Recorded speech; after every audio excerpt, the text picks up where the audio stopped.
Aquaba and welcome. Aquaba and welcome. If you can hear me, put your hand in the air. If you can hear me, tap your head. If you can hear me, wave at me.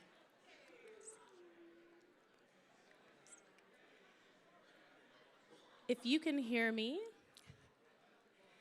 welcome the person to your right.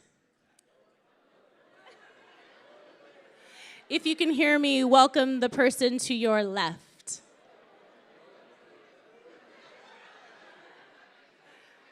Fantastic. Well, good morning. Good morning. Has everyone found a place? Fantastic. Good to see everybody. Well, welcome to Spring 2025. It is a great honor and privilege to begin the Spring 2025 Convocation by introducing a tribal leader, cultural advocate, and generational steward of invaluable tribal knowledge, Matt Franklin. I'm going to read Matt's bio, and then he is going to bless the beginning of our convocation ceremony. Matt Franklin is of Miwok Nisenan descent. He is an enrolled member of the Miwok tribe and is a member of the Franklin and Blue families of Northern California. Matt has previously served as a chairman and vice chairman of his tribe for several years and has been very involved with Indian education, Native social services, and other issues that impact and affect the growth of the Native community in Northern California. He was raised as a traditional Miwok dancer and continues to teach culture and songs to his children and relatives. Matt continues to help other Native communities in and around the greater Sacramento region. Matt has focused his efforts to help strengthen tribal sovereignty and direct services to tribes and their populations. He has been a strong advocate for Native families and promotes tribal sufficiency. He has been elected to serve on many boards and committees focused on helping tribes and Native families. Please welcome Matt Franklin.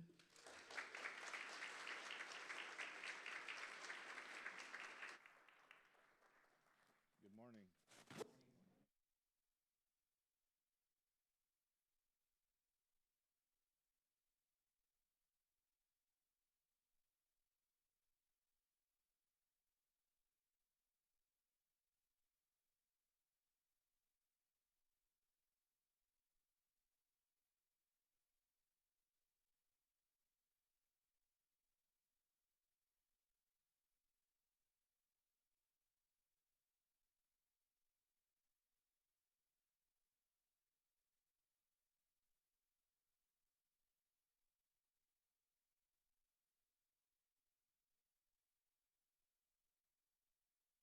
Just a little bit background. My name is Matt Franklin. I'm Miwok and Nisenan, and I come to you on this is my ancestral homelands, and I speak a foreign language. And I always point that out is because my people have been here before settlers came in contact, and I don't have the privilege of speaking my Aboriginal language. I know my songs that have been passed down from generation to generation, and I'm going to bless us with an honoring song after this. But just a little bit about our history here. This used to be in a Miwok village area. My grandfather told me during this time, this area from here to Laguna was flooded, and we would come down and we'd have our village site set up. And so in my language, although the government labeled us Miwok, we were Umne before they came down. When the settlers came into this area, they saw us digging. And so at that time, they didn't know what to call us. They called us Digger Indians from 1840s to 1915. In 1915, they had a digger effigy where they burned everything we owned, and at that time, they labeled us Miwok going forward. In the periods when the settlers came during the gold rush, my population was in the thousands. There's probably about 30,000 Miwok here in the Sacramento area. And just to give an example, there was 4 different tribes from this location to Stew House. Each tribe spoke a different dialect. This word here, this college, the Aboriginal name comes from my people's language. In Miwok, Umne, Cosumnes means salmon. Umne, our people. Nis, the river. And so I share a story that my grandfather taught me. He told me that when this college was being built, the board of directors was trying to figure out what the proper name was for this college. And he said that there's a lot of people, just like in this setting, attended that meeting. So as a tribal elder, they reached out to him. His name's Bill Franklin. Actually, he has the first ever statue on the state capitol grounds of a Native American. It was put there last November. And so, thank you. When they did ask him to participate, he said, I'm gonna go back and talk to the 4 tribes in between here and Slough House. What he found out, there was 4 different ways to say Cosumnes. One was Cosumnes, Cosumnes, Cosumnes, and Cosumnes. And so he went back to the next meeting and he told the board of directors in front of the public in a general session, he said, the proper way to say this college would be Cosumnes. Means my people who live by the river where the salmon are. And if you look around, you'll see my language in different places. Tuolumne, my people, Umne, who live by the big trees. Mokolome, my people who live by the big mountain. And so our language is out there. We're reclaiming it now, but there's a lot of efforts to make sure that we continue to be whole. In my tribe, I believe there were only 600 people. I joke with my kids that when COVID hit, we could become an endangered species as a people. From thousands of members to only 600 today, and I'm very fortunate to be with my sister and my daughter here, who are our tribal members as well, and we finally got our land back just this last couple of years, and so now we have a homeland.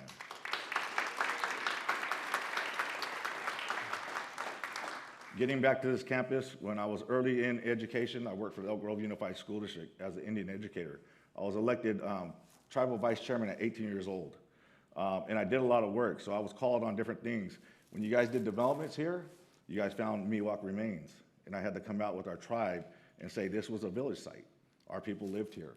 And so there's a lot of evidence around, again, we live by the rivers, and in spring we would enjoy this land. We would hunt, fish, and then we would move back up to the hills in the winter to our permanent lodges. And so again, it's an honor. I'll bless us with the opening song, and thank you for allowing me to be here.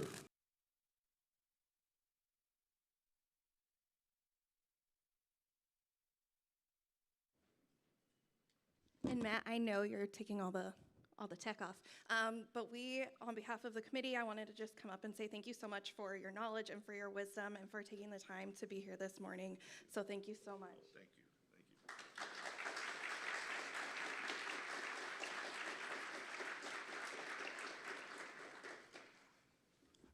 you. Let's again give thanks to Mr. Franklin. We appreciate your time. I want to make one correction to what you said. You said you gave us thanks for allowing you to be here. No, we thank you for allowing us to be here. It is my privilege to read the official CRC land acknowledgement, and it reads as follows. We acknowledge the land currently occupied by Cosumnes River College as the traditional home of the Miwok, Umne, and Nissean people. These sovereign people have been caretakers of the area since time immemorial. The state of California is home to more than 110 federally recognized Indian tribes, representing the most diverse set of tribal nations anywhere in the United States. Despite centuries of genocide and occupation, the Miwok and Nissean people continue as vibrant and resilient federally recognized tribes, bands, and rancherias.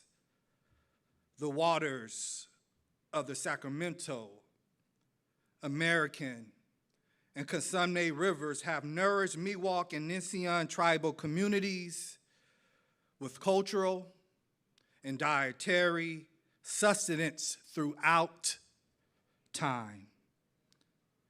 Cosumnes of the Cosumnes River derives from the plain Miwok language, stemming from the words Kosumu meaning salmon and Umne meaning the place of.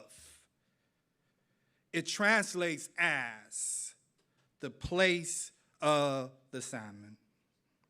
Today we celebrate our Miwok and Nissean tribal neighbors as the ancestral stewards of this land and honor their sustained existence. It is with their blessings and continued guidance that Cosumnes River College seeks to provide an accessible, equitable, and principled institution of learning. Thank you.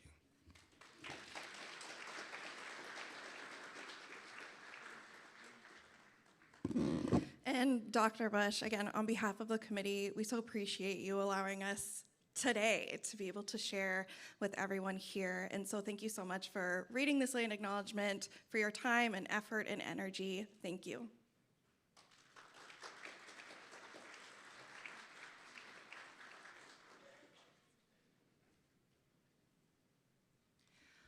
All right. I would now like to welcome Miranda Riccucci, who is our Student Senate President, also anthropology major, and soon-to-be graduate, to give her last convocation speech. Let's welcome Miranda Riccucci.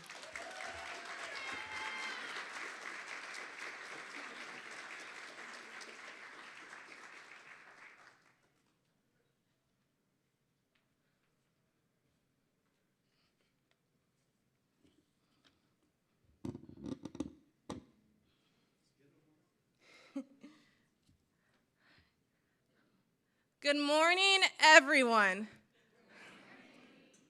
For the very last time, I stand before you with immense pride and gratitude. My name is Miranda Riccucci, and I have the honor of serving as the Student Senate President of the Associated Students of Cosumnes River College for the Spring 2025 semester.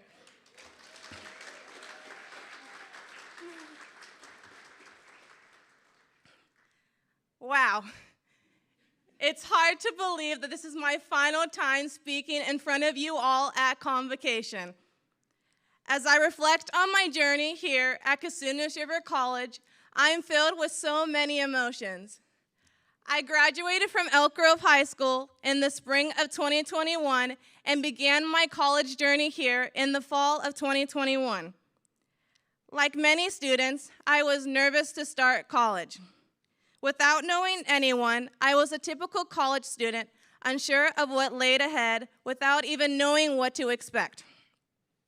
Due to the pandemic, I began my classes in a hybrid format, but I was so fortunate to have such incredible professors and the support from DSVS, which helped me thrive inside of the classroom.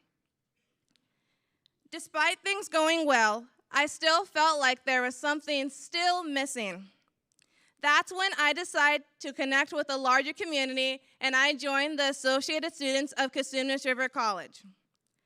Over the years, I've had the privilege of taking on various leadership positions. I began as the Student Senate Secretary, then the Student Senate Vice President, and then ultimately made the leap in becoming the Student Senate President.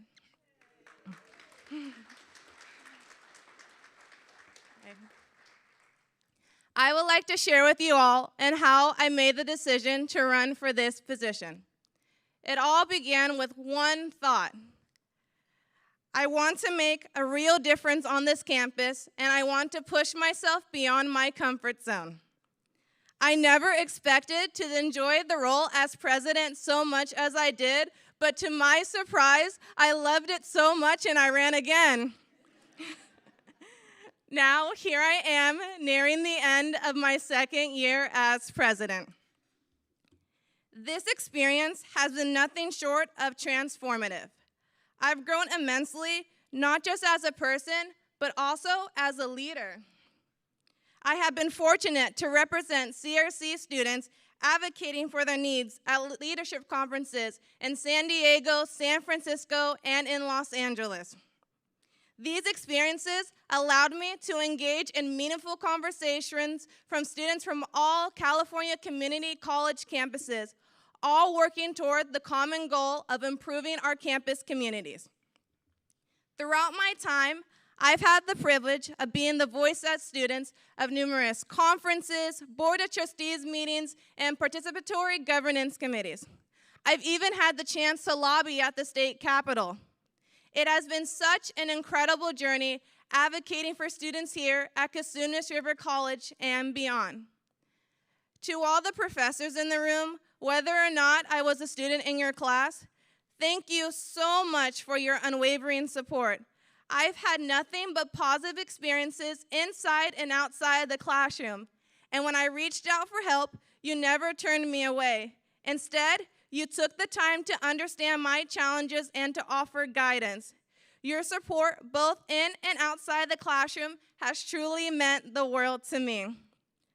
To the faculty and administrators, thank you for being open to listening to students' concerns and feedback. The countless meetings I've had with you have truly been invaluable, and I've learned so much from each and every one of you. So, kindergarten to now. So, how did I become the person and leader I am today? It's simple. I surrounded myself with a community of incredible individuals who, like me, are committed to advocating for change and making a difference on this campus. It takes hard work, determination, and belief in oneself, but I never gave up and I reached for the stars. Thank you all so much for your time, and I look forward to one more semester of growth, hard work, and success. Remember, this is not goodbye. This is simply a see you soon. Thank you.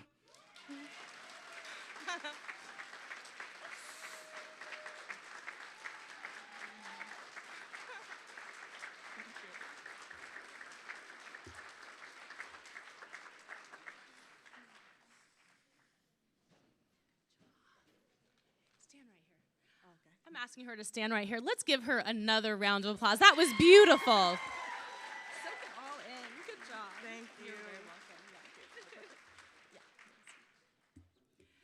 Fantastic. And now I'd like to introduce our classified Senate President, Miguel Lemos.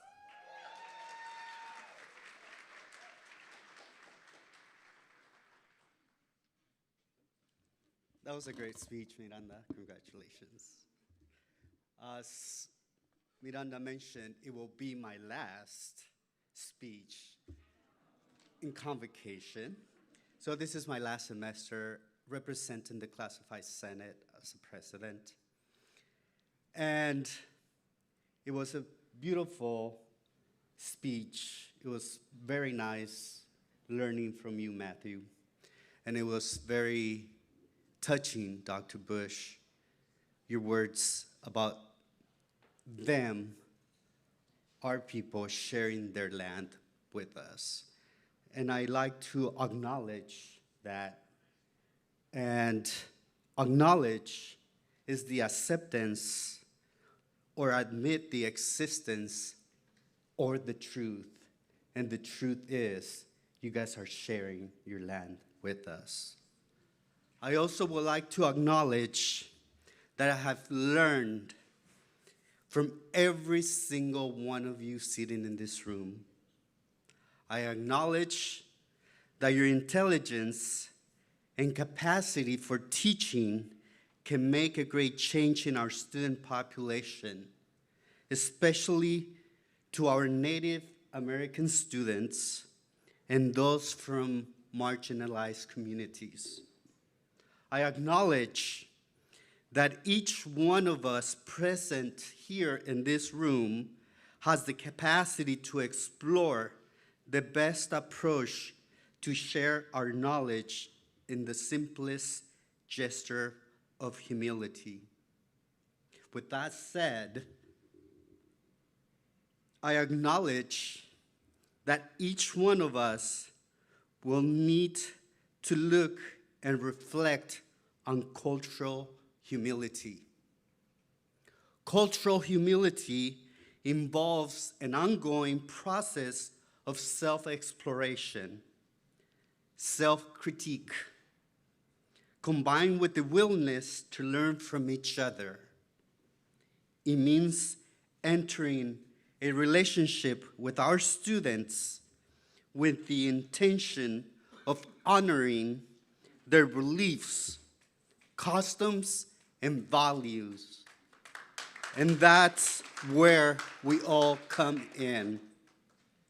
I invite you during this spring semester of 2025, I invite you to teach, to guide, and to support each of our students with cultural humility so that CRC can continue to strive and understand our student population in the best way possible. I thank you all for the support that I've received in this past 2 years, and I hope to work with you as long as I'm here at CRC. Thank you so much.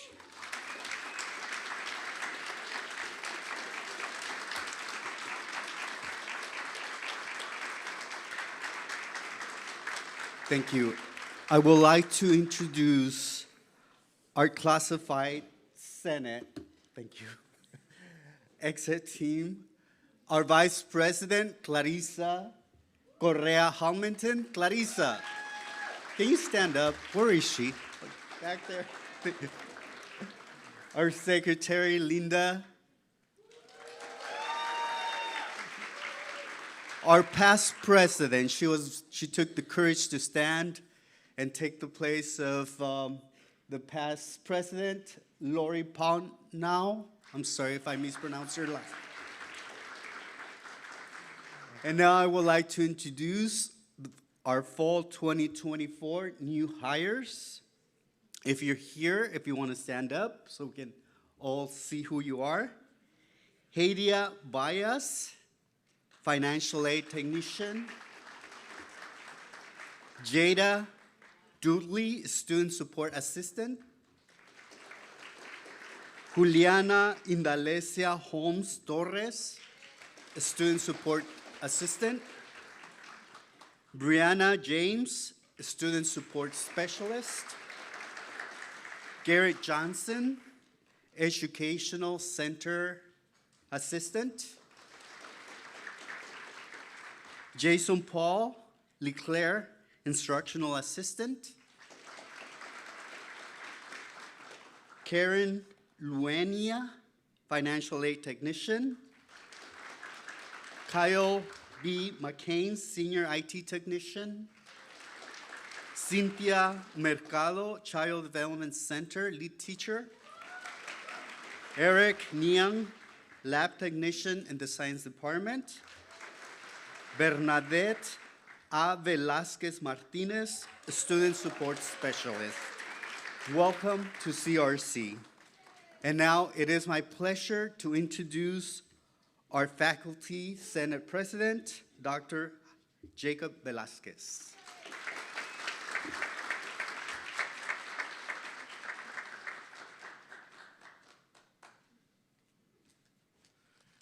Good morning.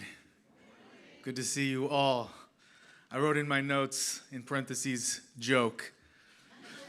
I didn't actually write any notes about a joke, though, so that was just wishful thinking.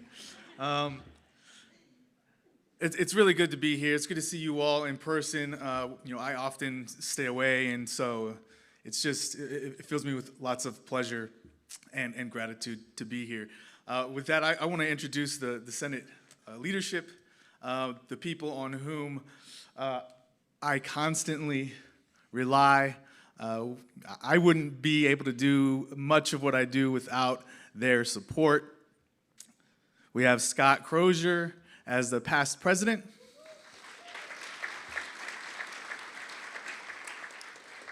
Got Eric Anderson as our Senate secretary. I see Eric. And we've got the spectacular, wonderful, stupendous Lauren Wagner as our vice president. I see you, Lauren. You're trying to hide. Oh, and then, oh yeah, great. I'm here as your Senate president.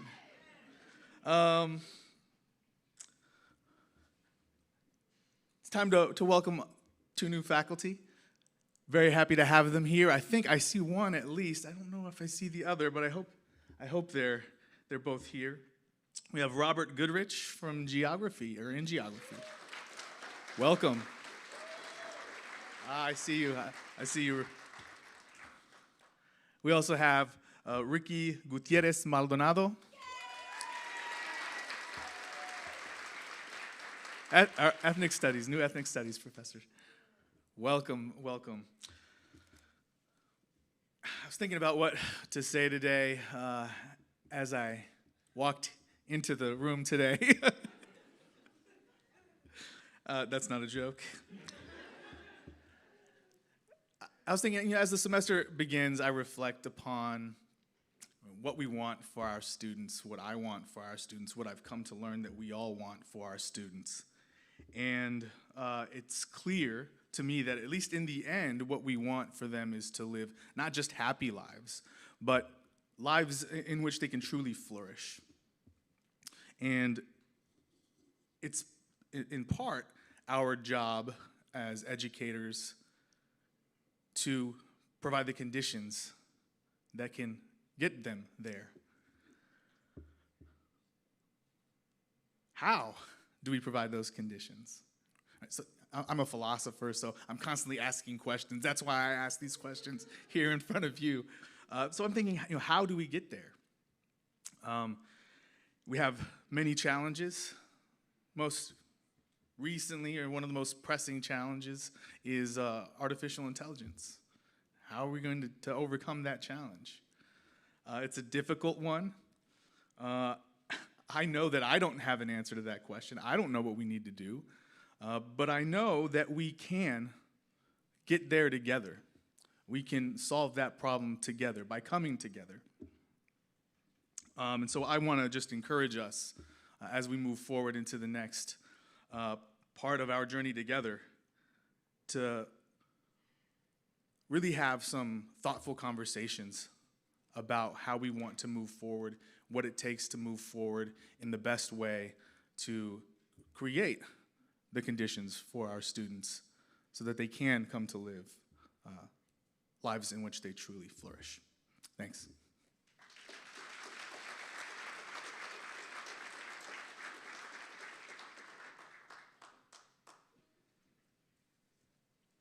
Thank you so much to our leadership, our student leadership, our classified leadership, and faculty leadership.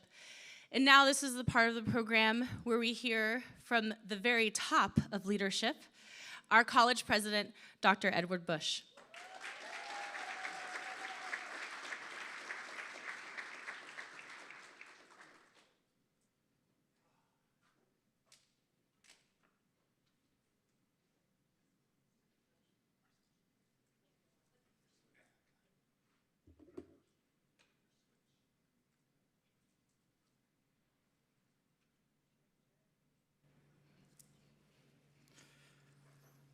Hey, y'all. First, I'm looking at this carpet like, why did I choose this tie that matched the same pattern?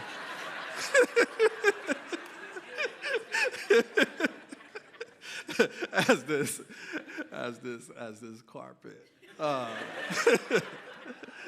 Hopefully, like the three outstanding leaders before me, hopefully this is not my last convocation. Speaking to you.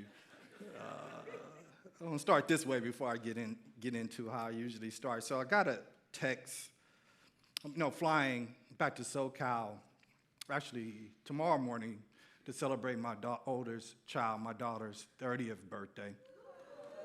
Yeah. And so, my wife sent me a text, telling me she was at a friend's dinner and said, check DoorDash, you got a delivery of cookies. If y'all know, some of you know that's my vice. It's cookies, particularly chocolate chip cookies. So she said, I think it's at the door. I go down to the door, I looked out, and somebody jumps at me, and it's her surprising me. And flew up last night to be here. I don't think she's missed a convocation. And then, thank you. And actually, she just submitted her retirement paperwork after 26 years in K-12 education as a teacher, 28.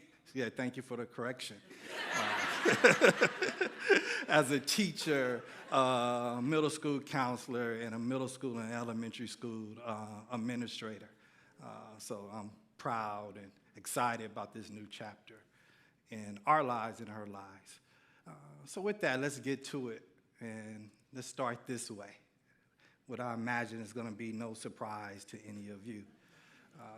Welcome to the greatest spring semester in the history of Cosumnes River College.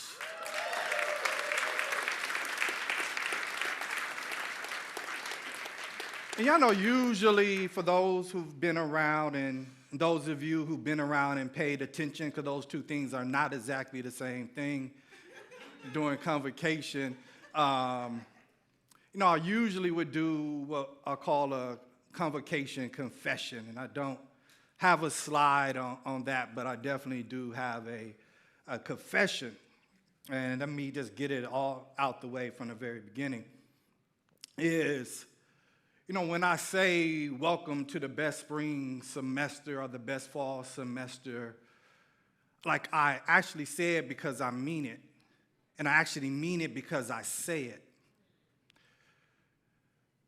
But I found myself probably for the first time in a long time over the course of my 10 years, and it will be 10 years July 1.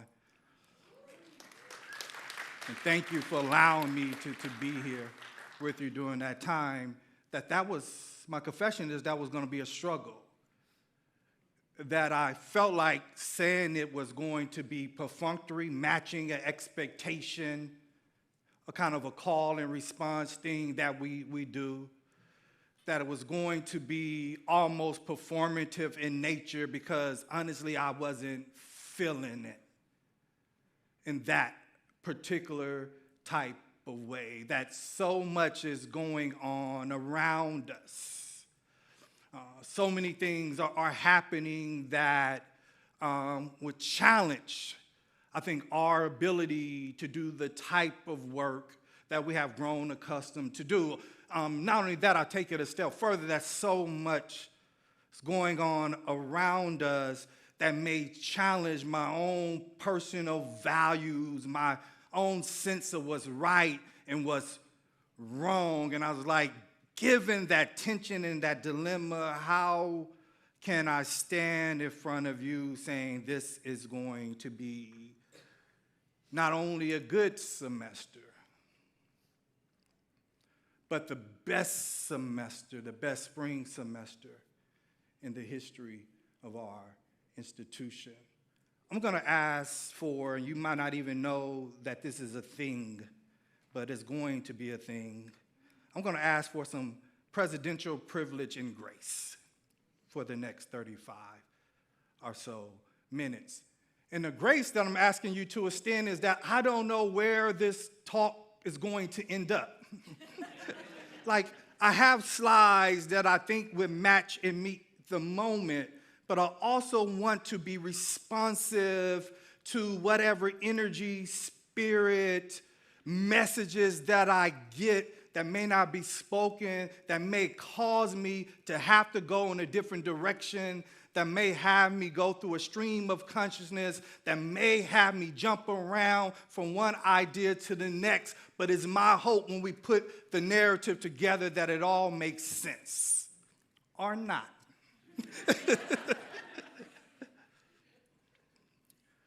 But I'm really thinking around this notion that there has been other times in my life that I found myself looking and seeking answers to try to give language, a voice to what is that is happening. And during those times, and I was reminded of this notion, of this idea of getting back to the basics. Like, what are the things that I could rely on? What are the things that we can rely on as a college, as an institution that literally grounds us centers us, plants us, inform us to move, to act, to teach, to serve, to be. That doesn't change regardless of what is happening externally.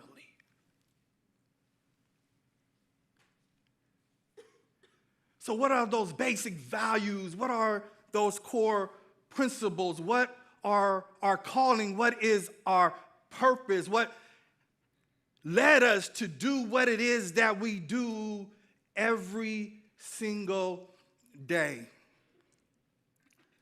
I went to like a whole lot of PD workshops this week.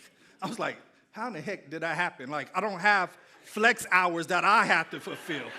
Like some of y'all do. I don't sign in. I walk by that sign and no one is tracking any of that, right? But I'm so glad I did, because it's really that experience that has led me back to this. And I went to several powerful workshops. And one of the powerful workshops is given up for our ethnic studies cohort under the leadership of Winnie Hong.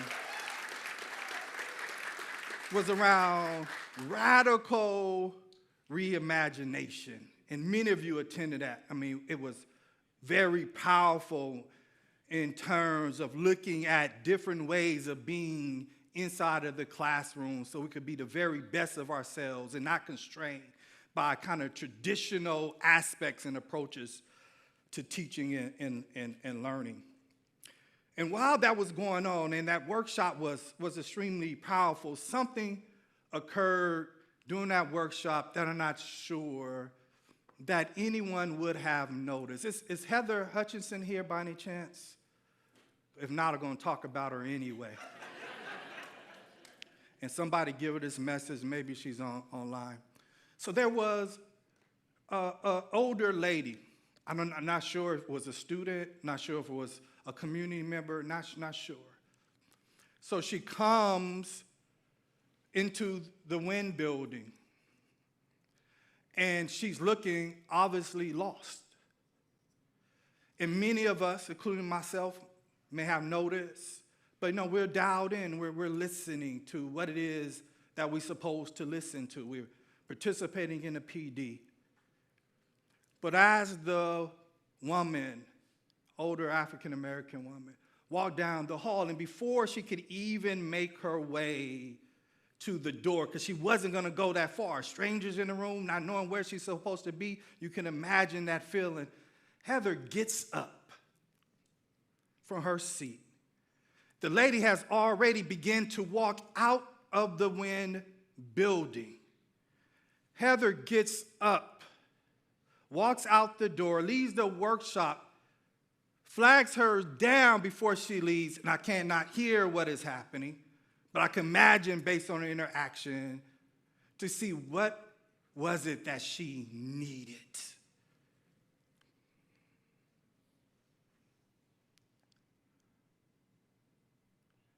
I've been in many places, many spaces, many institutions, many situations where that person would have walked out. No one would have gotten out of their seat, outside of their place and space of comfort, to be able to check on and to see if someone is okay.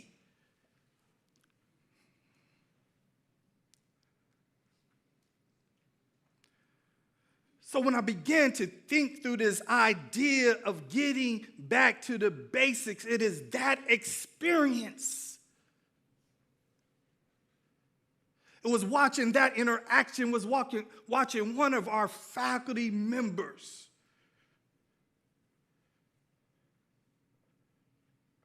operate not as a brilliant English professor, not just operating as a representative of the institution, but operated in her humanity.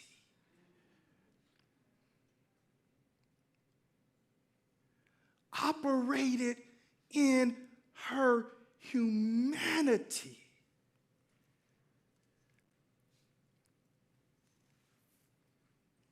The image behind you, which I hope is there, yeah. Had a chance to make now probably 5 trips to Ghana.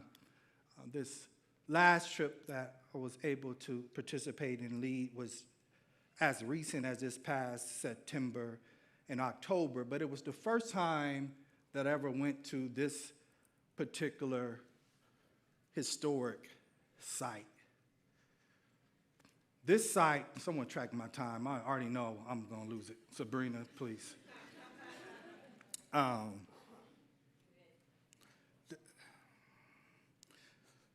This sacred site is known as the ancestral river, or what is called the last bath.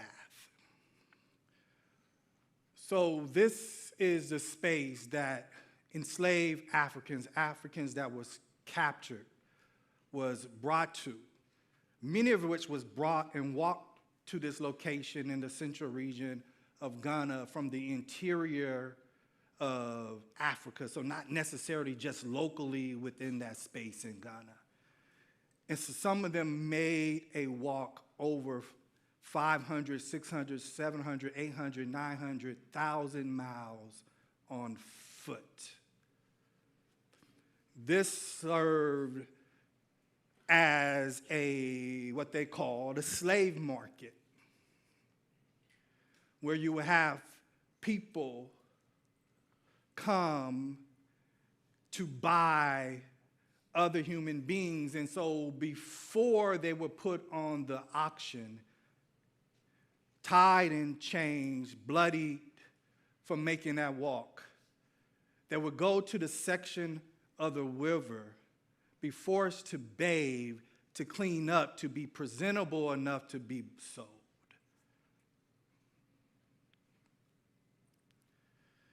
And so now in this sacred site, we're able to revisit and to retrace these steps and go through this experience. And there's 2 sections of the river. You have the part of the river that is called the last bath.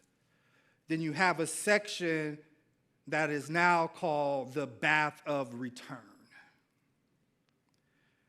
And so we go through a ritual, we take off our shoes and we walk down, not to get into the part of the river that is called the last bath, but we go to the part of the river showing that we have returned, that we are descendants of those who did not die.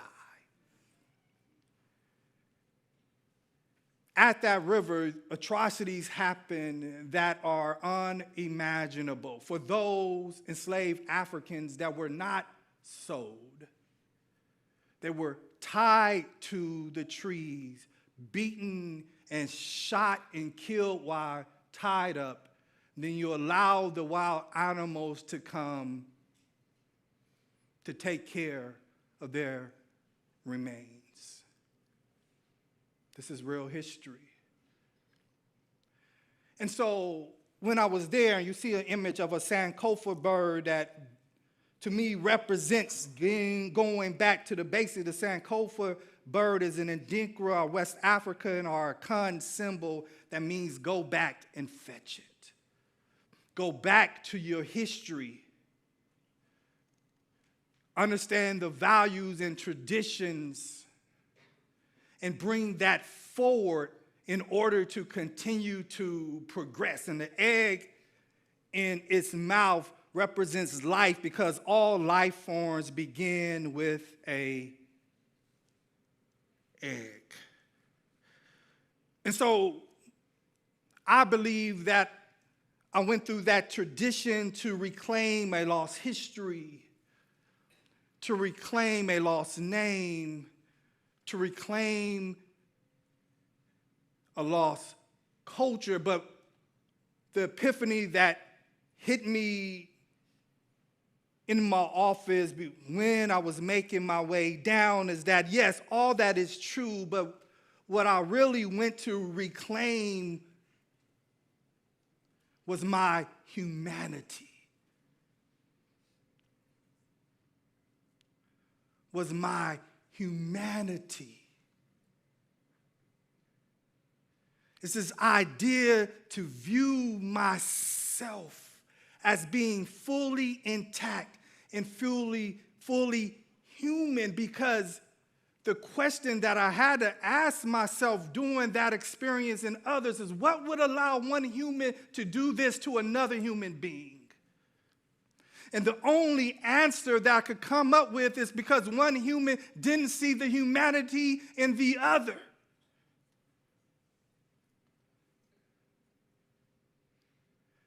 And so when we talk about getting back to the basics as a college, as an institution, not only in how we deal and address and see our students, but how we deal and see each other.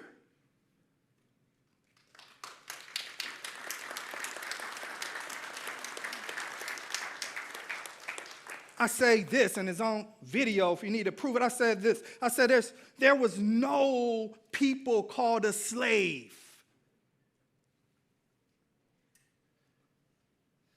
There were husbands, daughters, nieces, nephews, priests, teachers, healers, architects. In our institution, sometimes we identify ourselves around the wrong thing, that we put titles and position ahead of our humanity. Therefore, we get blinded in how we deal and how we connect with each other, because we think there's a people called an administrator, or we think there's a people called a faculty member, or we think there's a people that's called a staff person, and we think there's a people that's called a student. When in fact, when we only define and only see people through that particular lens, then we feel comfortable to treat them in an unhumane fashion because they are viewed as being different than you, are different than I.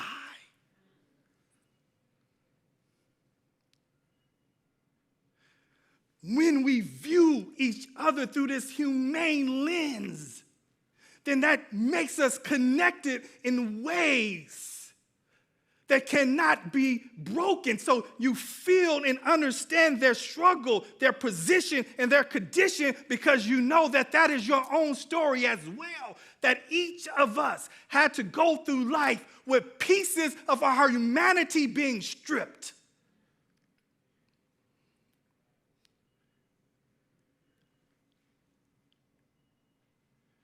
And we know what it feels like when a part of us gets compromised again and again to the point that you become unrecognizable, and going through the academy, working in systems and structures that can constrain our imagination, sometimes can strip us of our humanity and compromise us.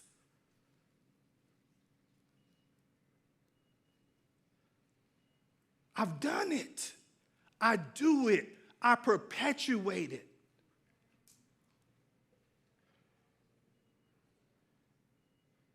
Sometimes every single day as a leader. Because you could get away from the basics. Like, it's AME faculty, administrators, come up really quick. I want y'all to come to the front, please. AME, Arts, Media, Education. Yes, AME.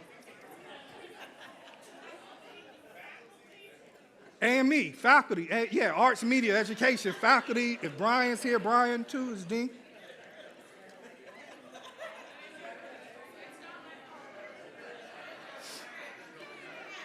Y'all give it up for AME. Trust me, I'm not gonna have y'all perform, I'm not gonna have y'all do something.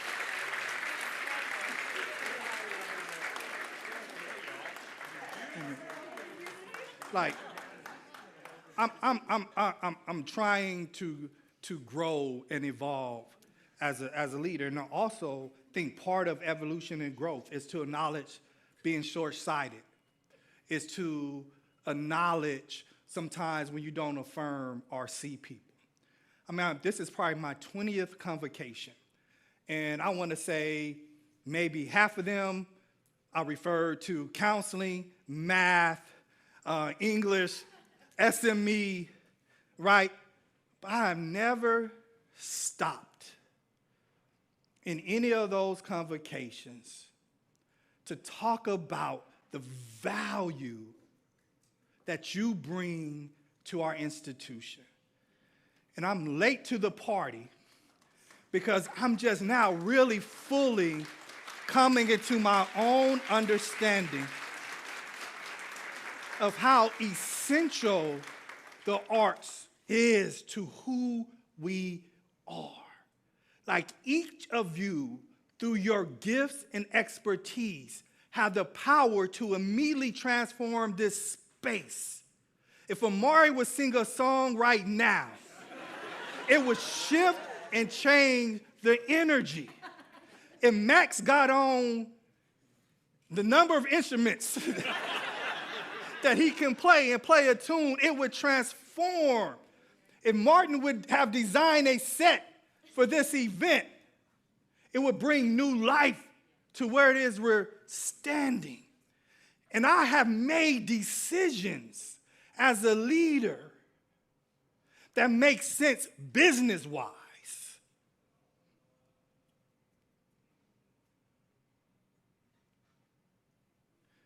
That makes sense to our numbers and our FTE. And in the name of completion and pathways, that has negated to see you. Has negated to see that we will not create whole students if we do not give them the opportunity to engage with what it is that you do.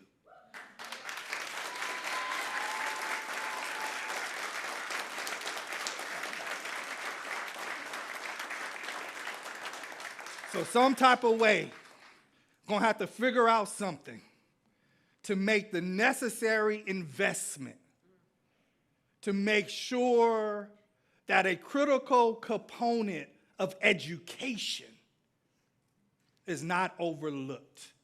So I ask that you forgive me for not acknowledging you enough, for not seeing your value enough, for not elevating what it is you do, not just for this institution, but what you do to elevate humanity. And I'm looking at Jim and Patty, who are both retiring this spring. They're like, where was this 5 years ago? You're going to wait till my last semester to acknowledge that. But thank you. I appreciate you all. Thank you. Thank you. And we're going to be talking, and we will be talking.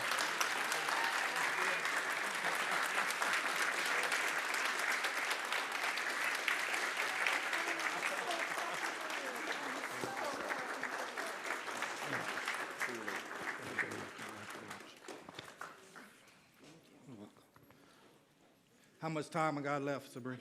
20. Yeah, that was, leadership team, we got some work. We got to figure some things out. I know they're like, damn, we need that business model. We do, we actually do. But we smart enough. We're going to figure it out. Teresa Tena, we got some work to do because I'm going to come with you for some stuff. So we got to go back. And so when I was thinking this, I was like, yeah, just, kind of revisit where you started. So when I was thinking about going back to the basics, it's like, Ed, think about, where you started when you came in 2015, because in some ways I thought that represented kind of the purest time that I would have coming into leadership, really optimistic and hopeful. Not saying I'm not now. Why you laugh? Like, no, those things are still real. Like, I'm still optimistic. I'm still hopeful. But I thought, and I'm going to run through this quickly. And as I'm doing that, I want to do one more thing. classified professionals, we all stand. All of our classified professionals.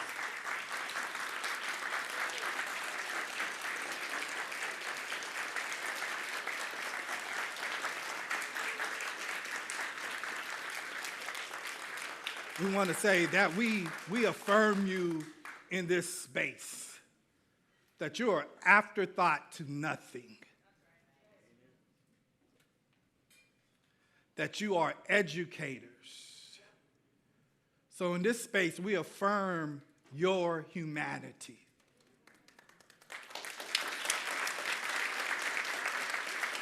All the work, all the time, all the energy and effort, all of the stress. Oh boy, I see it. That's why sometimes, I'm not gonna lie, part 2 of convocation, confession, I could see y'all in the trenches dealing with students. I was like, let me just walk this way. Like, I was like, oh, I don't wanna be in that. I don't wanna hear nothing. I don't wanna, let's let y'all handle that. Part of it is selfish, and part of it is, man, I know that you're going to handle it because of who you are and how much you care and how much you do for our institution. And I hope everything you give out daily is returned to you, that you see rewards of your hard work and your energy and your effort. So I thank all of you for what it is you do. Faculty, administrators, let's show some love to our classified professionals.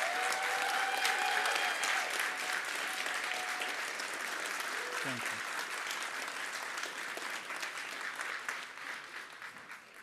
And so I thought I'd revisit, because I don't know, maybe it's my 20th convocation address, knowing we do it twice a year. And so fall of 2015, there were some things that emerged quite early from that first convocation address. It's when we began to first articulate this institutional North Star that existed, outside of our mission, our stated values. I don't know if this is even necessarily written up in kind of any formal way at a college. I mean, you all are so gracious. I think I said it, and y'all was like, we're good with it. Like y'all liked it, so we just roll with it.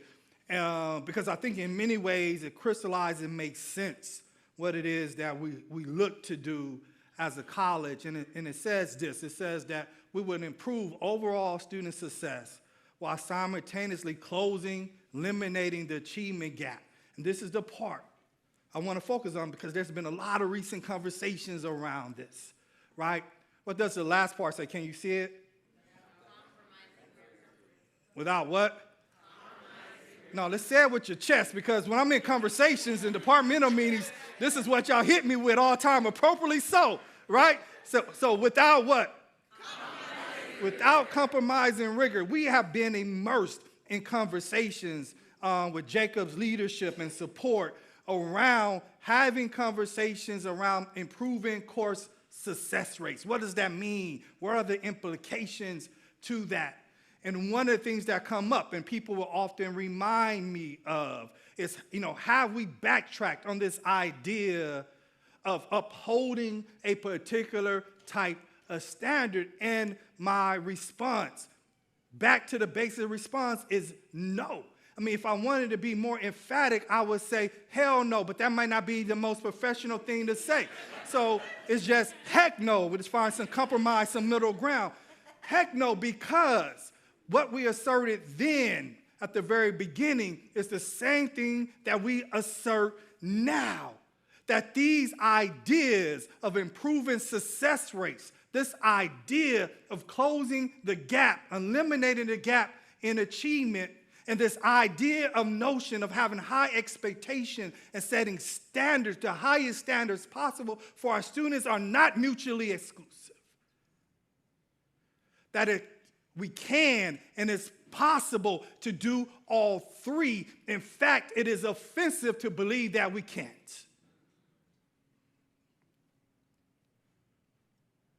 That we must know and understand, and you know it because you do it on a daily basis, that when we surround our students with the support they need,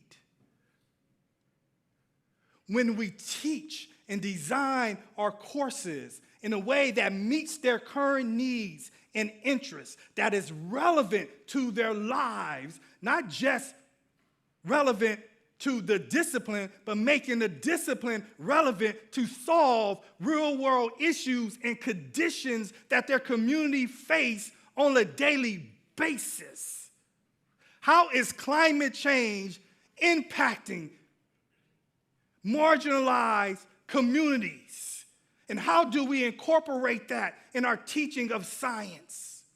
When we look at the statistics of how certain communities are impacted and the probability of folks going to prison versus college, and we begin to put that out and discuss that inside of the classroom, we are talking about how to make statistics relevant to the communities in which you serve, having them write their stories of their own history, create their own narrative, give voice to lost histories and traditions, and have them write about that is making it relevant in English.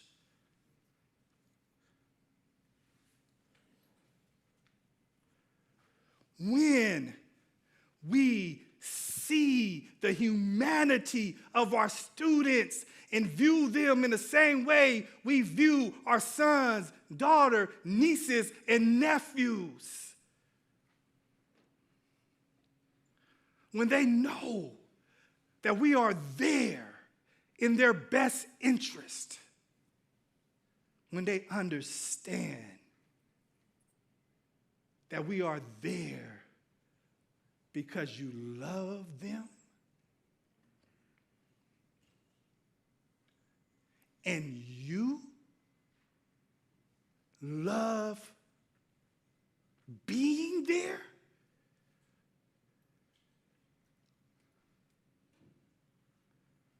when you see and recognize their humanity, there is no standard that they would not meet. They would go head over heels, work night and day to be able to live up to the potential you see in them. And if they fail to do that once, with our love and encouragement, guess what they would do? It's just like when you taught your children, for those of you that haven't, of how to ride a bike. How many times did your children fall in that process?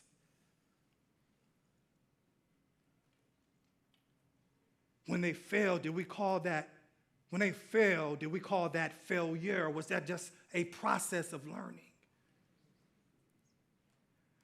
Because they knew that you would catch them when they fail, or if you were one step too slow and they fell anyway, they knew you would put a Band-Aid on their boo-boo if it happened, or say, hey, toughen up, you could do this again. They were willing to get back on their bike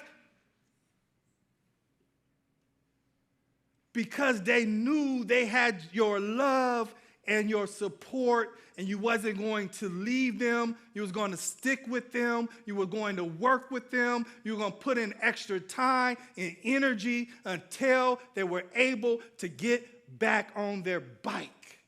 And so when we talk about course success rates, it's not just about them passing that class. The stakes become higher when they don't pass that class because we haven't always set up the conditions for them wanting to try another class if they failed that one. So it almost feel like we only have one shot for them to ride that bike right one particular time because they're looking around to see who loves them to provide the support necessary for them to get back on the bike again.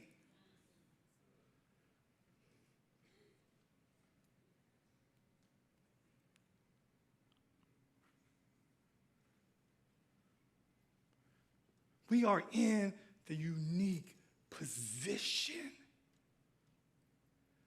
to build. We are in the unique position that very few individuals on this planet are able to be in. We are in the position to build human beings.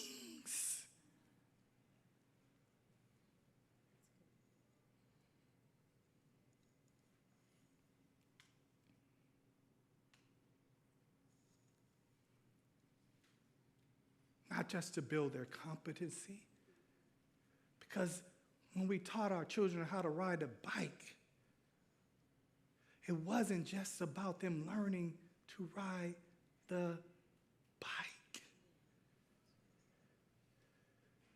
That process allowed us to also teach how to build character, how to be resilient, for them to understand that they're not fragile, that you could get hurt, but the only crime of getting hurt or falling, it was staying on the ground.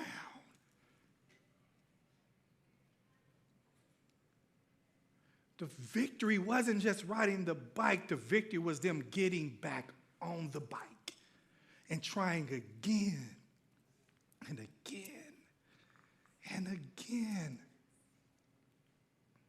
Because we understood that lesson.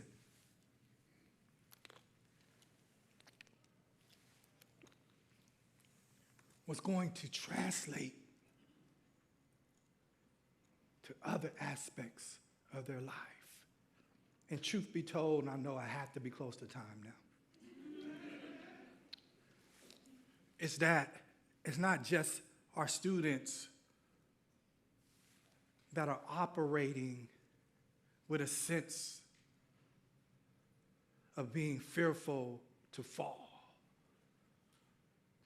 That understand that we sometimes can create the conditions within our institution that many of you don't feel supported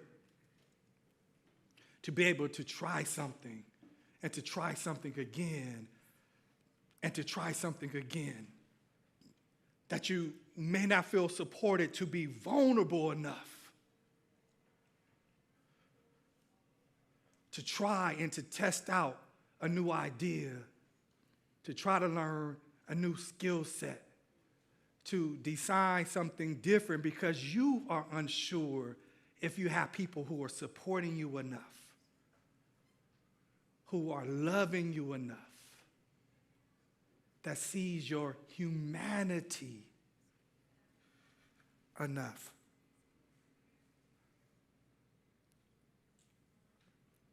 To be able to continue to try and to try again. CRC, like, I do not hesitate when I say this, and I'm not gassing you up. And if you don't know what that is, just Google or ask somebody who looks under 35 that's closest to you. And heck, I don't even know if they still say gas up. I could be like all the way off. I might be aging myself just by using that term without even knowing it, trying to sound cool, and people like looking at each other like. But I mean this in all sincerity. Like, this is a special college. This is a special place. And in fact, based on what Mr. Franklin said, I don't think I'm going too far when we really understand what it is you said. It's not only to declare this as a special place, but this is sacred ground. The fact that it houses the type of tradition and stories and experiences of your people for us to treat it as anything other than sacred would be disrespectful. So that means the classroom, our offices, our departments are part of a sacred space, and there's traditions and rituals that always occur before you enter a sacred space. Like, think about sacred spaces in your mind. Often that means you have to remove your shoes, you take off your hat, that you offer some type of blessing or some type of prayer, that you acknowledge the space, that you recognize the importance and significance of what you inhabit. And so if we could buy into this notion, idea that CRC is unique and we're special, but also that where we stand is sacred, which means that you are also sacred. And which means our students is also sacred when they step foot on this land, that our faculty are also sacred when they come to work every day, that our classified professionals are also sacred when they come to work, that our deans and AVPs and VPs and even your president is sacred when they come to work every day, because they come into sacred space. And so the question becomes is, how do we honor that? How do you honor that when we have our first day of class in a couple of days? How are you going to honor that sacred space? How am I going to honor you when I come on campus and see you on Tuesday to let you know what is going to be our rituals and our traditions to signify that what we do each and every day is a sacred activity, because it's our job to elevate and to see the humanity and to pour into humanity and to build humans. There's no more sacred act than that.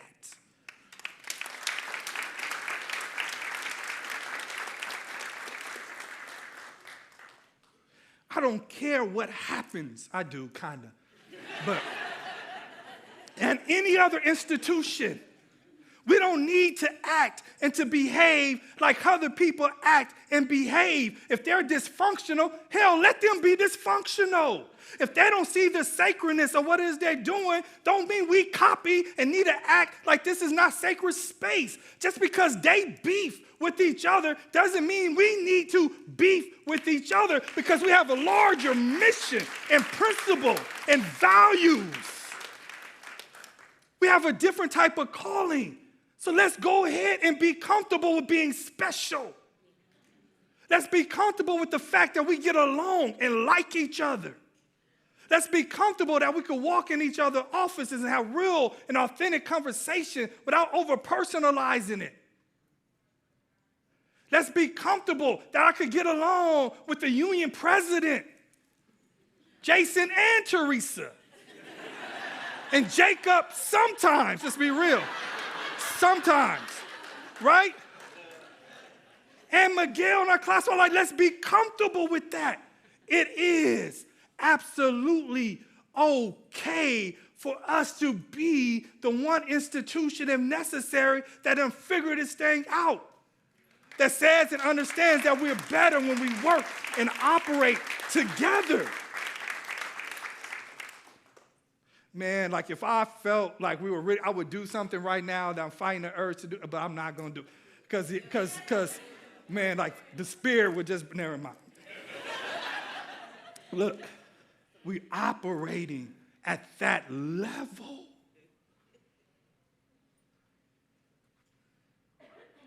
Like we could make the decision today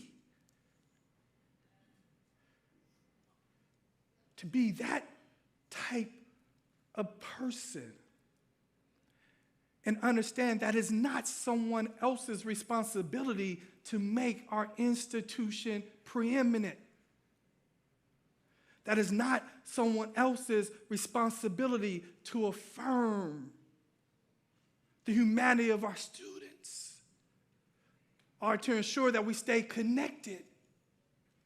That responsibility falls on you. That the institution is missing something when we don't hear your voice. that our college is incomplete when you're not connected to committees. Our college is not whole when you have so much to offer, but for whatever reason you may decide to be silent.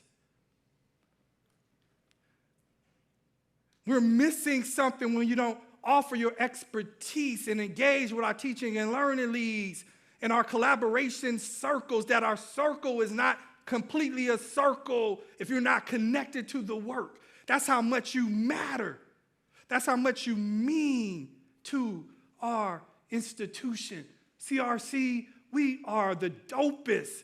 I don't change it to an preeminent college. I don't keep that. But we are also the dopest college on the planet. Don't skip all that. I want us to do something. I don't know if we can minimize the video. Can somebody grab a mic and read? How many? 2 minutes? 0 minutes? I know how she look. You sure? Or I already do have 3 minutes? Let's get to somebody. Can somebody volunteer to come read our vision really quick? Anybody? Come after all that. I promise. Yeah, Brian. Thank you. You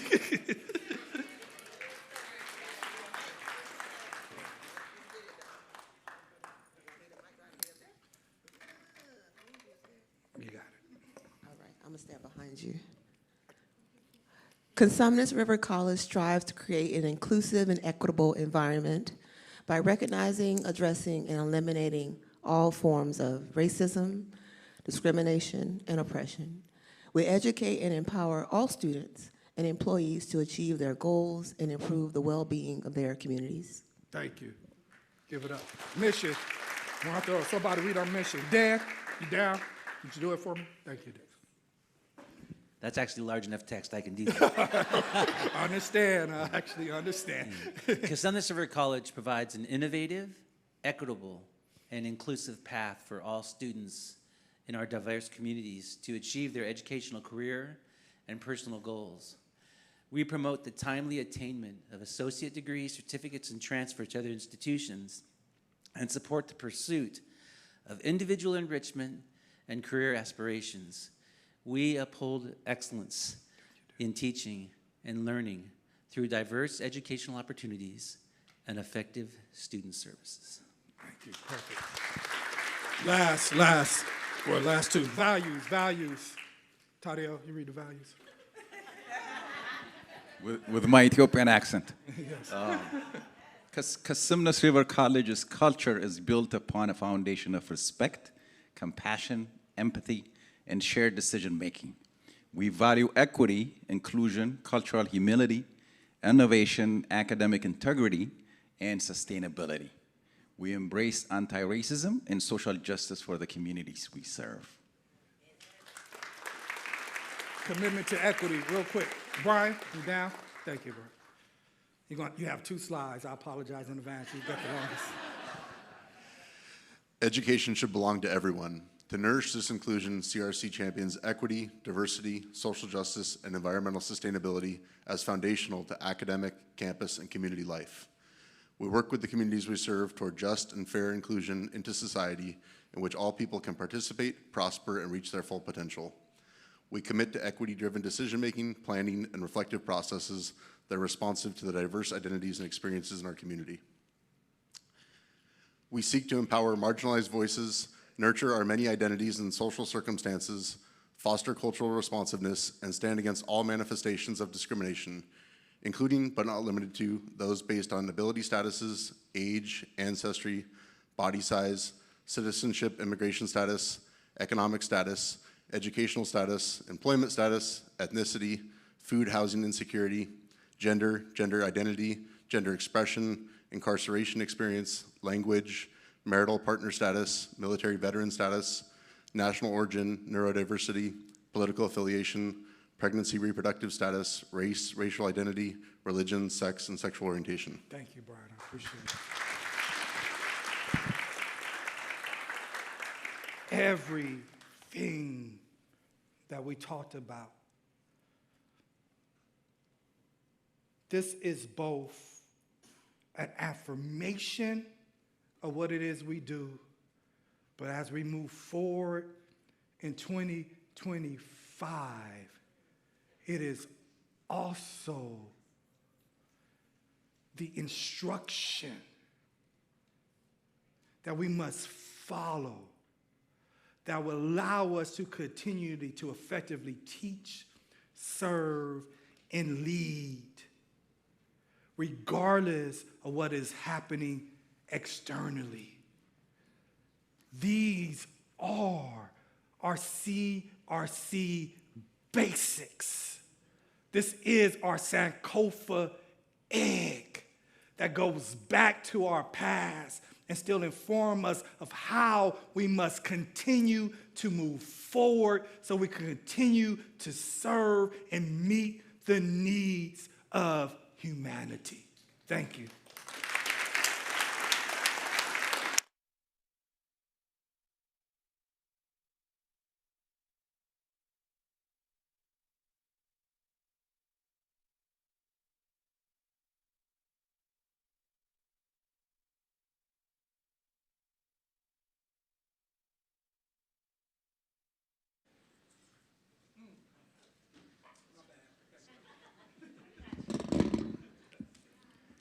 Next time, we should probably build an hour-long reflection time after Dr. Bush's remarks. Fantastic. It's really a privilege to announce some of the managers, new managers. So I'm going to call their names, and some of them are here. Hopefully, all of them are here, but I'm going to start with Oscar Mendoza Plasencia. He's right there, Director of Basic Needs and Student Support.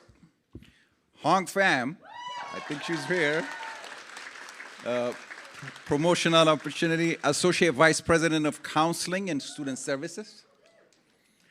Dr. Shana Philpott, she's right there.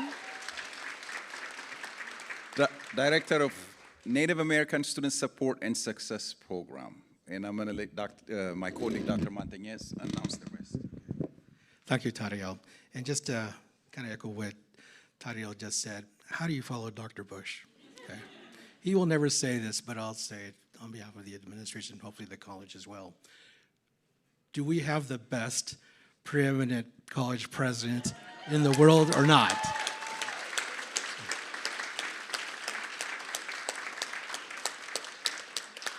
It's my pleasure to continue to announce new administrators that we have there joining our community, but more importantly, our sacred place. Our sacred place. Jessica Presley, Director of EOPS Care, Next Up, and CalWorks. Melissa Sanchez, Director of HSI, Mikasa. And Emmanuel Sigake, Dean of English and Language Studies. Welcome, all of you.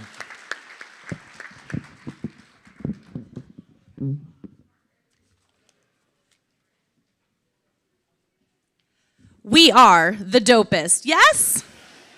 All right, so all you dope folks, we're gonna give you a bio break, 10 minutes, and 10 minutes only. Please, at this time, check in with your colleagues, see their humanity, do a bio break, but please return within 10 minutes because we have an extraordinary session planned for you, the second half of Convocation, where we get a chance to listen to stories, the challenges, the triumphs of our Native community. We will see you in about 10 minutes. Thank you.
All right, thank you so much.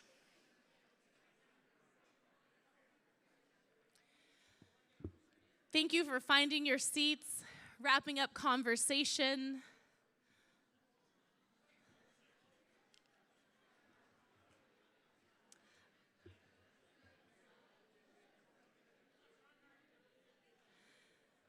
All right.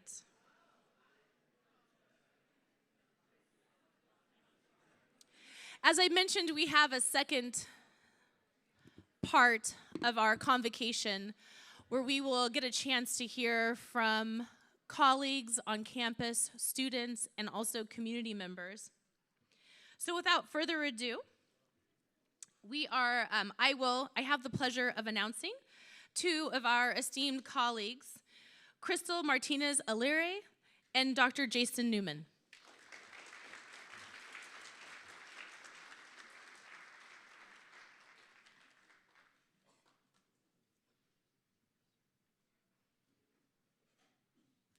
Good morning, everyone.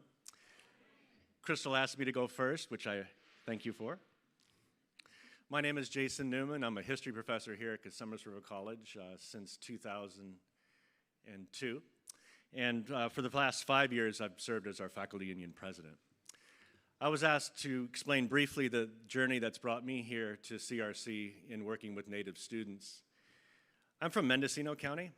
I grew up in Hopland and Ukiah. And it turns out Mendocino County has the highest per capita population of Native American people in the state. And the Hopland Reservation, Round Valley Indian Reservation, and Pinoleville reservations are very nearby. So I grew up surrounded by a lot of Native American people, primarily Pomo, in my elementary, middle, and high schools, sports teams, clubs, and things like that, friendships. And when I went to UC Davis, I pursued a major in U.S. history and also a minor in Native American studies. And I was very lucky to be able to take classes with Jack Forbes, Dave Risling, and Stephen Crum. And then I was employed at CRC in 2002, got a job here. And in the meantime, I also earned a PhD at UC Davis in U.S. history with an emphasis on Native American history. And that brought me into the classroom here with a sort of a focus on teaching U.S. history from the perspective of Native American people as a non-Native. And in that process, I met a lot of Native American students in our community, and other students would take my classes and inform me more about Native history. And in that context, students and I interacted, and we ended up forming a Native American club on campus. And also, the students led a series of Native American Heritage Week celebrations over the years since 2008. And so that's been my journey here. That's brought me to working with Native students and also working with Crystal, whom I really appreciate, and also Dr. Bush, who's really made a commitment to improving the experiences of Native American students at Cosumnes River College. Thank you very much, and Crystal, please.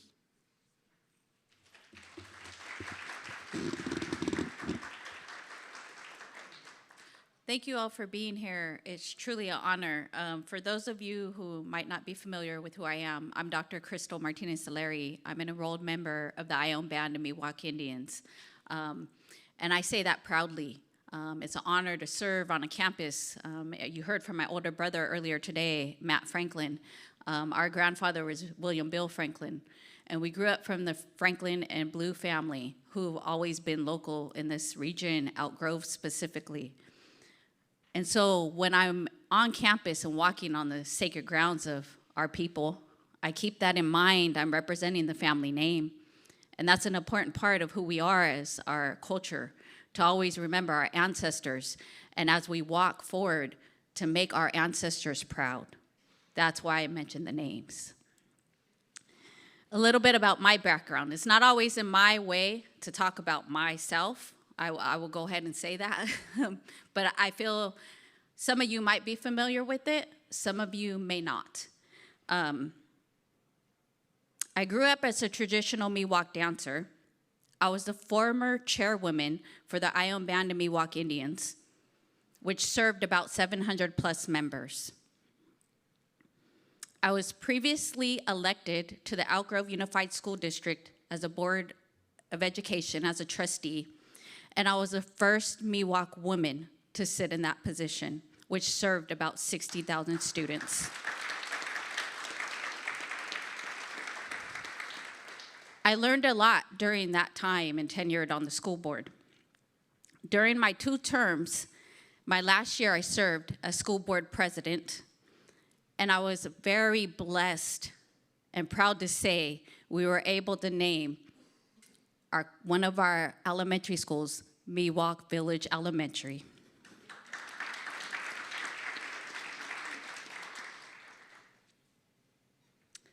During my time on school board, I also served for California School Board Association as Director at Large, American Indian. That included about 5,000 school districts throughout the state of California.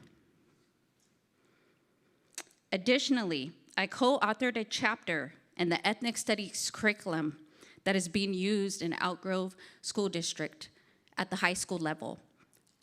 The book is titled Our Story, Our Voices. And many times I'm asked to come back to the high school campus or classroom with my brother, Matt Franklin, who you heard from earlier today, to give presentations on our culture, our history, and our traditions, and how important our stories are to share with others.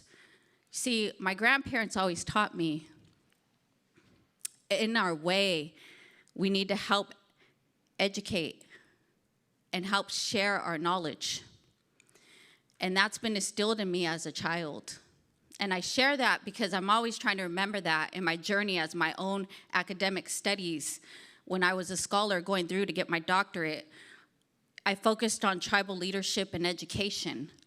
During that time, I published research in my dissertation, and I was fortunate enough to work and very honored with Dr. Reed, who's sitting over here. You'll hear some remarks from her later today. She was a great mentor to me. And I have to mention these names because it's those educators and those mentors who helped pave my way to make it possible to be in the position that I'm in now, helping to serve our CRC students. Most currently, some of you may know this, some of you may not.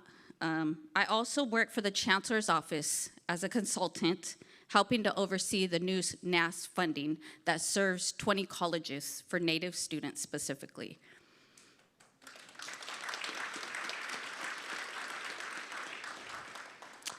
And I cannot tell you enough, hearing from our president, Dr. Bush, earlier, when we talk about full circle and walking in community,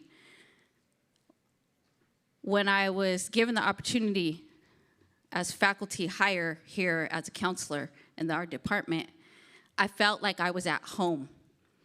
Many times people ask, why CRC? I have private conversations with different people. And what I tell them is because this institution sits on the homelands of our people.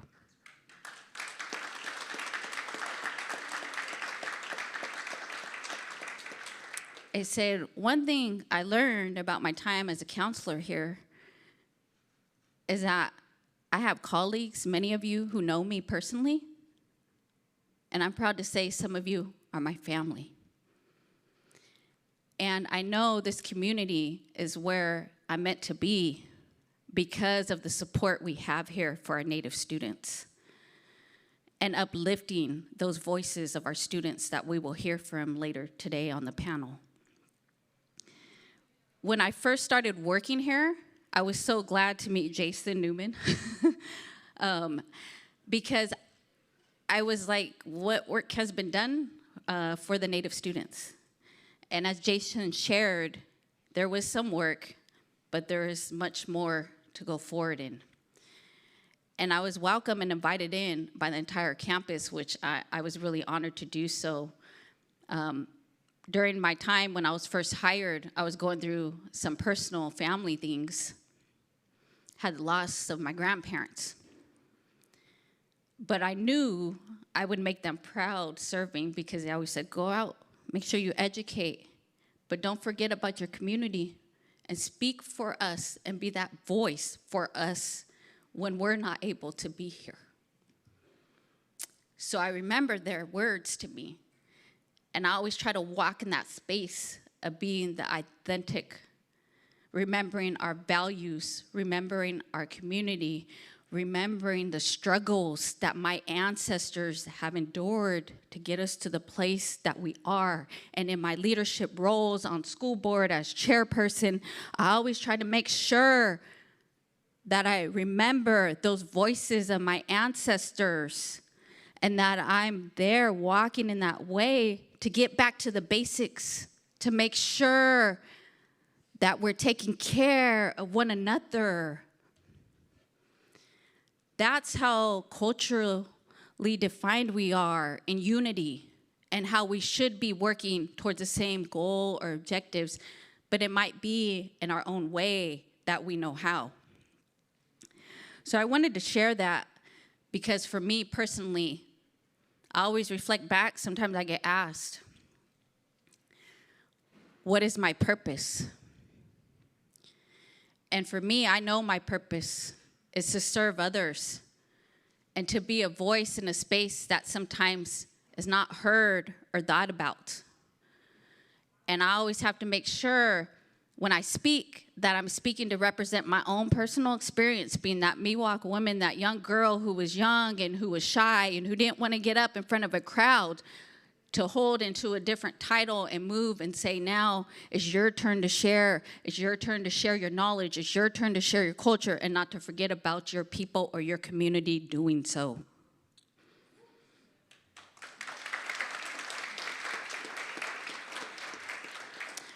So I'm proud that we could be here today and showcase some of the work that's been done and some of the work that's going to continue to move forward with many of our Native students. During my time as a counselor, I've been able to serve as a co-advisor for the Native Students Alliance Club and also help with many of the events. So we're going to give you a little bit of the history and overview of what's been taking place. And I'm going to call my colleague Jason to come back up and share some of that. And you'll see different slides of the different events we've held on campus. And we'll talk about ways that we're going to continue to move forward. Jason.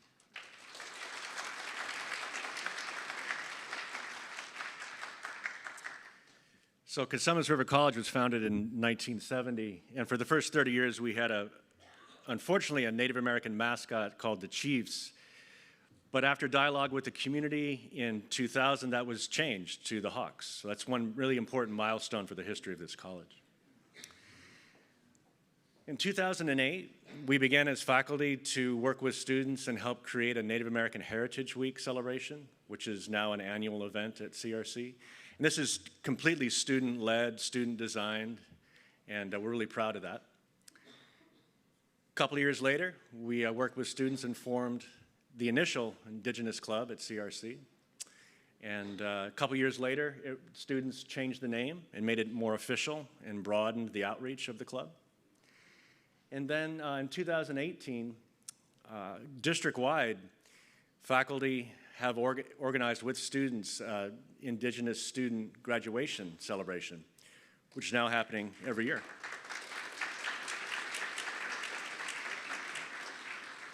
And it rotates from campus to campus.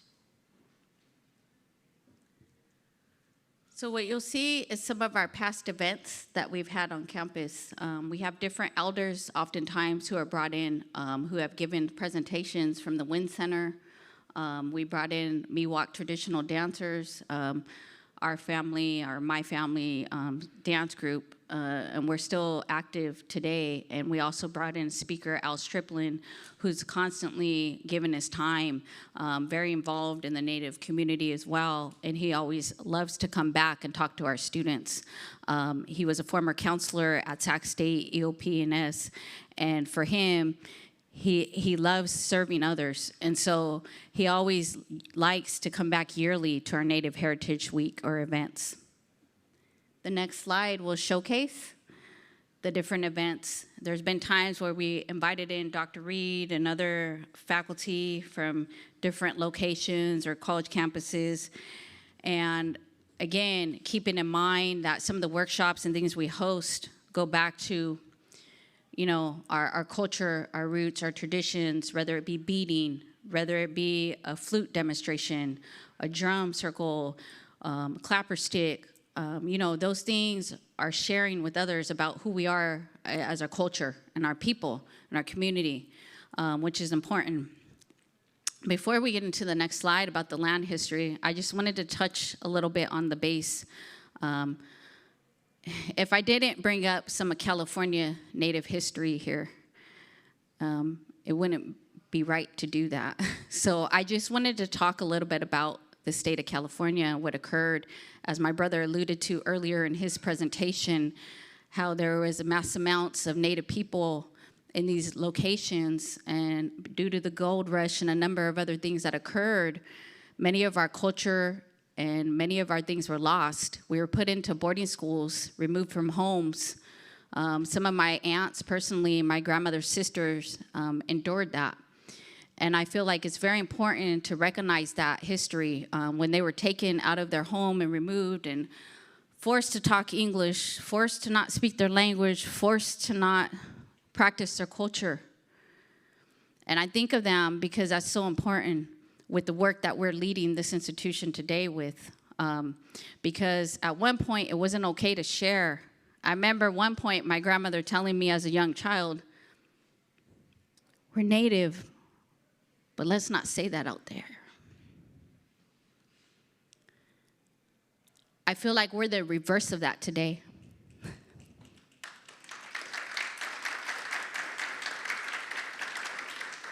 And I wanted to make sure that we bring that light, because it is trauma. It is historical trauma that many of our generations have suffered, and the pain they've gone through and that hurt. And I recognize that, because sometimes when I'm a counselor meeting with students, there might be some different things that are occurring within that student who's right in front of me. So we gotta be able to provide that safe space where someone can come and talk and feel comfortable sharing that story. Because oftentimes what I've learned, especially in our culture, sometimes they may not have that history, or they might, and they're carrying it, the weight on their shoulders, like they're the only ones walking around carrying that with them.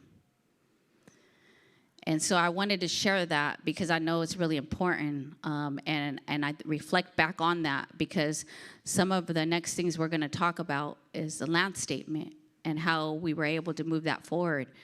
But that's why that land statement is so important. Giving back that recognition, or at least acknowledgement of what people have endured and the trials and tribulations that many of, not just CRC institutions, sit on, but we have to be reminded of those stories. My brother also had another story where sometimes elders, many in the community, are afraid to talk because they were taught not to share. And so as a young girl growing up, I was always pulled to the table. Sit here and you listen. And what that was is for me to learn about where I came from and my people. And I would listen intently to some words, but then the silence and what that meant with the silence and why that was important. The words that were unsaid. So I'm always reminded of that whenever I go out or ask to speak or give a presentation, is because those stories are meaningful. And it reminds me exactly when we adopted our land statement here, why that's so important. Turn it back over to Jason.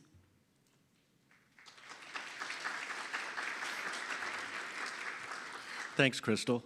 It's great to see now that a lot of universities, and of course Los Rios, have land acknowledgement statements. And for us here, a couple years before the pandemic, CRC began to work with Wilton tribal representatives to craft a land acknowledgement statement that was appropriate and inclusive.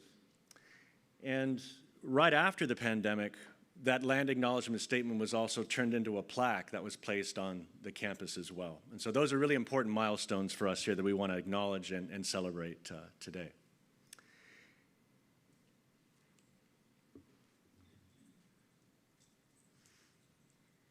With some of the initial meetings and the partnership that occurred in the community, one specific local tribe that's close by to our region here, Cosumnes River, is Wilton Rancheria. They were a big part of those early talks, and Chairman Chirango and our college president, Dr. Bush, and Jason and myself sat in the meetings early on, just brainstorming, drafting what a statement might look like. And that later was brought back to the right committees, the participatory governance, and then also, Senate and things of that nature to provide the input.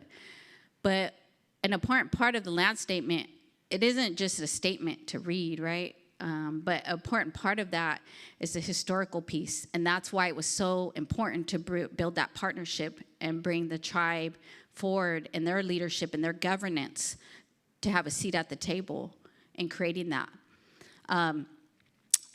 I was blessed, I'll say. I was able to help also with Elk Grove Unified School District's land statement that is now adopted in the same way. And so I share that because it's an important part, right? There's different steps being taken outside of our college, but we're helping to be the model for other districts as well. And that partnership and forming that, and how do we start those conversations? And that's what the Chancellor's Office is also working on. They have a land statement toolkit. Many people don't know about it.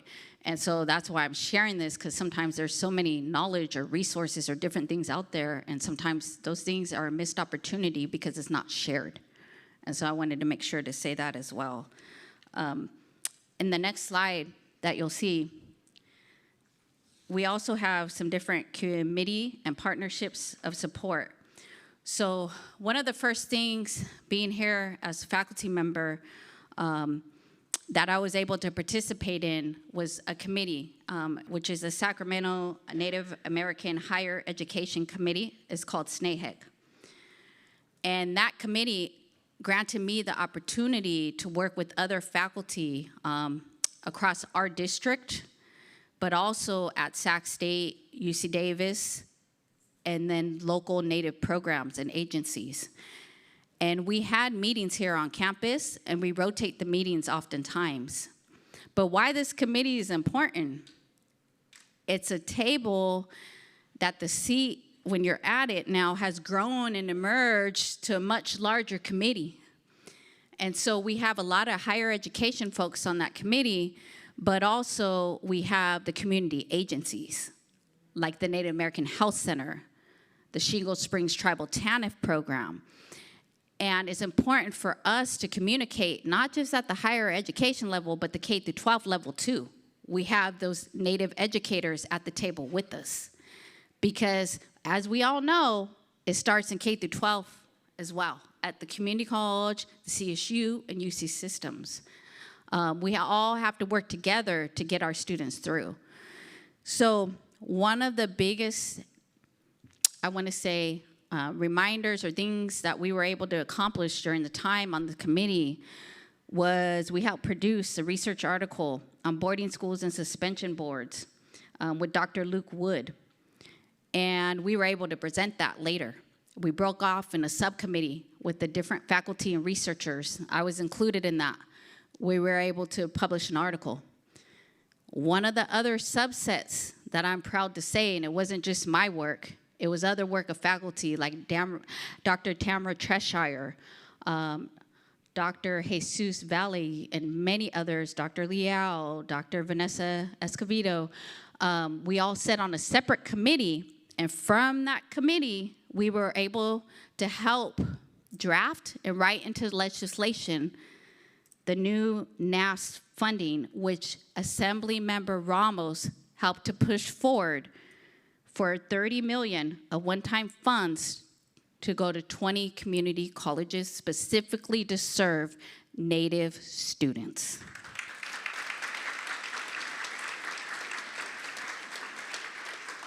So I share those things because we're out here doing this work, and sometimes we share it in spaces, but not everybody's aware of it. And I feel like that's an important part of this message today. I know specifically now in the last few semesters, I've been able, because of this new funding we received, able to host and have counseling hours specifically for the Native Center. And that took some work. And I know Jason and I had these talks. He always comes back and goes, in Los Rios, are there other Native faculty counselors like you? And I still not too sure. So, I know there's a few of my colleagues who work for different districts who are doing some of the work, but it's a very few, small amount of that representation. And so I'm so glad to be at an institution that fully supports the work for Native students, that fully is behind being innovative in ways that we can help contribute and bring knowledge, and also share that in the classroom, because that's an important piece of all the work. And so hopefully we will continue on that journey. I know after this presentation, I'm going to turn it over to Dr. Shana, and she's going to talk to you a little bit more about the work that's being done in the Native Center. And I just want to thank you all. It's really an honor, like I say, to represent and be on this campus, but to also be mindful of my people and the community. Thank you.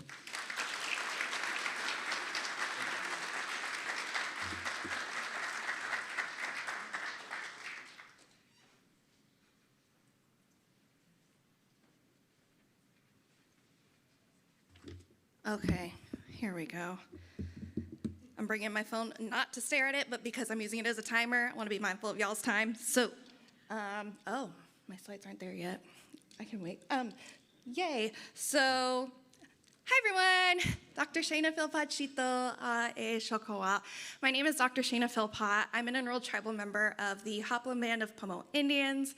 I use she, her pronouns, and I have the absolute honor and pleasure of serving as the director of the Native American Student Support and Success Program here at CRC. And I am so excited to have even just this few minutes of your time today to talk about our program.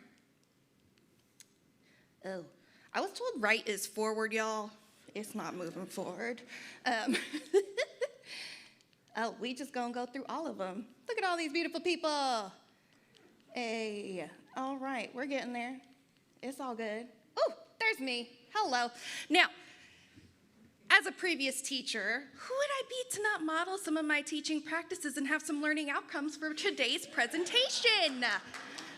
So, as a result of this session, hopefully, you all, the participants, are going to understand and learn about the context of higher ed for American Indian students, identify and explain some of the common challenges that our students experience in higher ed, and I'm going to go into some detail about some common stereotypes and microaggressions that our students experience, summarize the importance of retention, persistence, and sense of belonging, which, if you know me, I could spend all day talking about just that.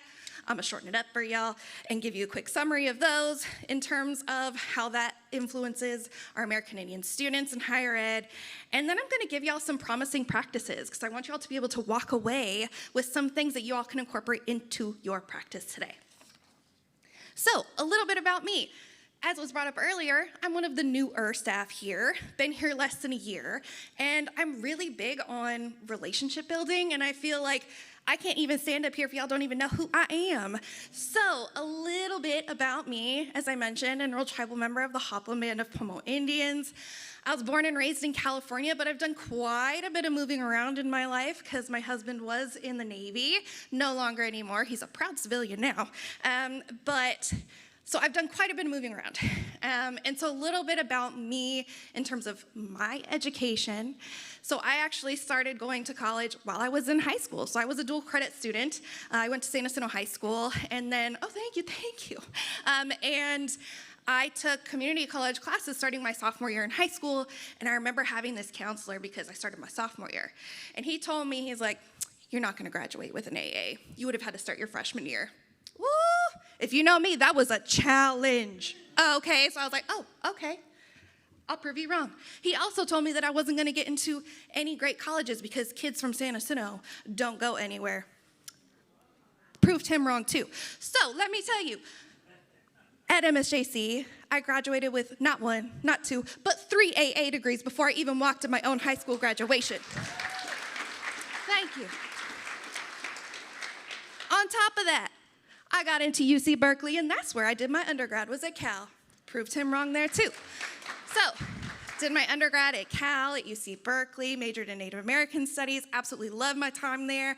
When I was there, I was also the first Native American RA, so resident assistant in the residence halls. At the time, it was a pilot program. There were only like 5 of us Native girls living on a floor. And then that next semester, I became an RA, and we had a whole floor of Native students, and it was the pilot theme program. And I'm so proud that that pilot was successful, and it is still standing as a theme program today at Cal. So pretty amazing. Love that they have that. And then after my time at Cal, took a year off, was working at Cal, and then got into both UCLA and UC Riverside for my master's program, and chose UC Riverside because, chose UC Riverside. For me, it was closer to home. I grew up right there in the Riverside area. So I went to UC Riverside. It was actually a PhD program, ended up stopping at the master's because at that time of my life, it was just not the right time for me to get my doctorate, and that's okay. So I got my first master's in public history with a subspecialty of Native American history, and absolutely loved my time there, was active in the Native student groups and all that jazz. And then while I was going there, loved public history and archival management, and historic preservation, and museum curatorship. However, it was really hard to get a job in that area. So I got into education and realized this is my passion. This is what I want to do. And so then I ended up going back to school at University of Southern California and getting my second master's in teaching. So I was a K-12 teacher for quite some time before I realized I really wanted to be in higher ed. While I was at Cal, I had an incredible mentor. Her name is Bridget Nakoni. And she really was like the mom of us Native girls there on campus. Like, there were so few of us, like I said, there were 5. And she was just this incredible role model who made me feel like I belonged there as a Native woman, that I could do things that I didn't even know was possible. And so she was a huge influence for me that really, like, at that time in my life, I was like, ooh, I want to be her when I grow up. That's what I want to do. And so I made that shift to higher ed. And prior to this role, I was at the University of Minnesota Morris, which is a Native American serving non-tribal institution. And I was their Associate Director of Native American Student Success and also Acting Associate Director of TRIO Student Support Services. And then now I'm here. I'm back home in my home state in California. And it's just such a pleasure to be here. So that's just a little bit about me before I dig in and start giving y'all a history lesson. Okay, so a little bit about my program. So you might hear it referred to as NAIR, Native American Higher Education Resources. And so that QR code is just a QR code to our website, our campus website here. And so I wanted to share some of the services that our program offers, which is based off of the grant that Crystal was just talking about. So we offer our students school supplies, we offer them snacks, guidance, direct student support. We have a Canvas page where all of our Native students are added to, and on there we share jobs, internships, volunteer opportunities, scholarships. So we share all these different resources for our students. We also have a safe space on campus, so we're located in the library. I'll be showing a little picture of where we're located here a little bit later. And then we have an outreach specialist. Her name is Celeste Hayden. She's absolutely incredible resource, not only for the students, but also the faculty and staff as well. She knows like absolutely anything and everything. She's incredible. Like Crystal mentioned, different cultural events and workshops and the Native Heritage Month events. And then something that's up and coming is we'll be starting, hopefully super soon, our Elder in Residence program, which I'm so excited about. So we will have an elder coming to campus. And part of the reason I'm sharing this with you now is because I would love to partner with y'all when that happens, because part of the elder would be working with y'all to bring them into your spaces, bring them into your classroom if you would like them to teach something, etc. So that's just a little bit about our program. And then about the grant, like Crystal had mentioned, we are one of 20 community colleges throughout the state who was awarded the grant. And we have different goals of our grant. So one is to strengthen those K-12 pathways that Crystal was talking about. So working with our youth to transition them to community college, to then transition them to a four-year institution, ensuring the educational success of our Native students, developing Native leaders and mentors. I have an incredible leader who's already here today. I'm not gonna call her out, 'cause she's gonna be like, why are you doing this to me? But I have some incredible Native students who work in our program, the cohort program that I mentioned with the Canvas, and then counseling with working with Crystal for that. Okay, I'm gonna try and speed this up. All right, so for me, you have to understand the history of something in order to understand the current issues that are happening today. So I want to give just a little bit of a brief history about American Indian higher education in general. And so the goals typically were colonization and assimilation. Like, that's it. Done. Next slide, just kidding. I still have more to say. Okay, so there are 3 different eras that represent and characterize American Indian higher ed specifically. The first one is the colonial era, so from 1492 until approximately 1870. And the main goals of this era for American Indian higher ed were to eradicate self-government, convert students to Christianity, relocation, subordination, colonization, and the huge emphasis on manual labor. And during this time, we also had 3 institutions. So it was the College of William and Mary, Dartmouth, and Harvard, and they were actually founded and funded with the goals of educating American Indian students. And as you can imagine, those funds were not used for educating American Indian students. So there were 47 American Indian students who were enrolled in those institutions, and only 4 actually graduated.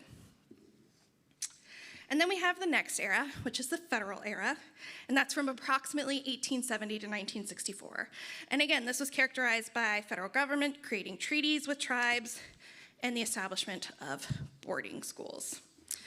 And Crystal, I know, already talked a little bit about boarding schools, but it was forced assimilation, forced removal of children from their homes, and a huge emphasis on vocational education. And then moving on to the next era, the current era known as the self-determination era. This era is characterized by tribes taking control of education of their own children, creating their own schools, increasing tribal sovereignty, and it was also during this era that tribal colleges and universities were established, also known as TCUs. And so a little bit more about this larger context in terms of the state of higher ed for our students today, right? So now you know a little bit about the history, but in terms of today, American Indian students comprise about 1% of overall college student enrollment. They have some of the lowest enrollment rates, lowest retention rates, lowest persistence rates, lowest graduation rates, and these are lower than almost every other racial and ethnic group. They also have lower employment rates than every other racial and ethnic group. And they continue to be underrepresented in undergrad and grad programs in higher ed. And you might be wondering, well, okay, Shayna, I only have maybe 1 Native student in my class. Why does it matter? And it matters because just that 1 student, if you support just that 1 student, that's gonna change this.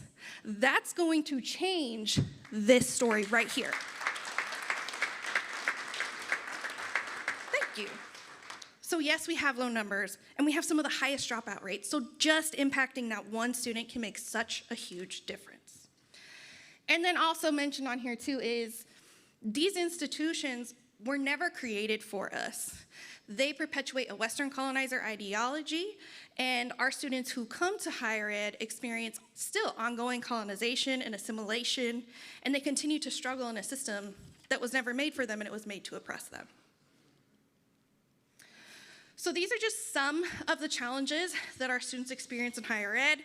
I'll try and go through them quickly. One of them just being a lack of Indigenous representation in higher ed. There's just so few folks in higher ed. So when these students come into these institutions, they're not seeing themselves within the faculty and staff at those institutions. Again, the Eurocentric learning styles and curriculum.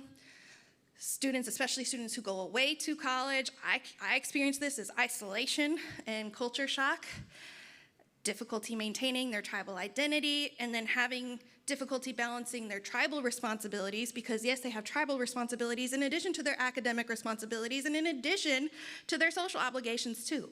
So they are balancing all of these things.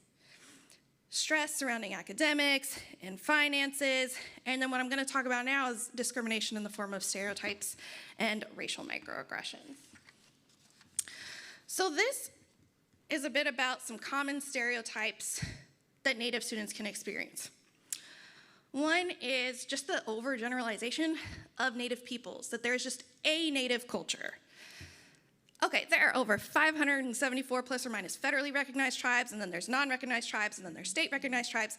And as a Native person, I don't know everything about all of them. I just don't. And they're not all the same. Having these hundreds and possibly thousands of different tribal communities, each and every single one of them are unique and distinct, right? So there is no one Native culture. And I, as a Native person, don't know everything about just a Native culture. I can tell you about my culture and some of the cultures I have studied. But common stereotype is that there's one, when in reality, there's so many, and they are unique and distinct, and we are very diverse. Another thing is, well, I get asked this all the time. What term should I use? Should I use Native, Indigenous, American Indian, Native American? And again, this is up to the person you're talking to. I would personally recommend using tribal affiliations wherever possible if you know those tribal affiliations. And I would also avoid using the term Indian and just Indian because you're referring to people from India. Okay. But American Indian is the term that the federal government uses. I tend to use Native and Indigenous to be more inclusive of our relatives who are in Central and South America, as well as our relatives, our First Nations communities in Canada. So I tend to use Native and Indigenous. Again, I think the main point here is just like avoid using Indian because, again, that's referring to people from India. Another common stereotype is that American Indians get a free ride from the federal government. Honey, let me tell you, my student loans tell you a different story. Okay, like we do not get free rides from the federal government. And again, with that diversity of tribes, some tribes have casinos, so some tribes have per cap. My tribe don't have a casino, so I don't get per cap, right? There's all these different experiences and those diversity of experiences. So no, not every Native person gets a free ride from the federal government. Now, some common microaggressions. Here we go. Referring to meetings as powwows. Please don't do that.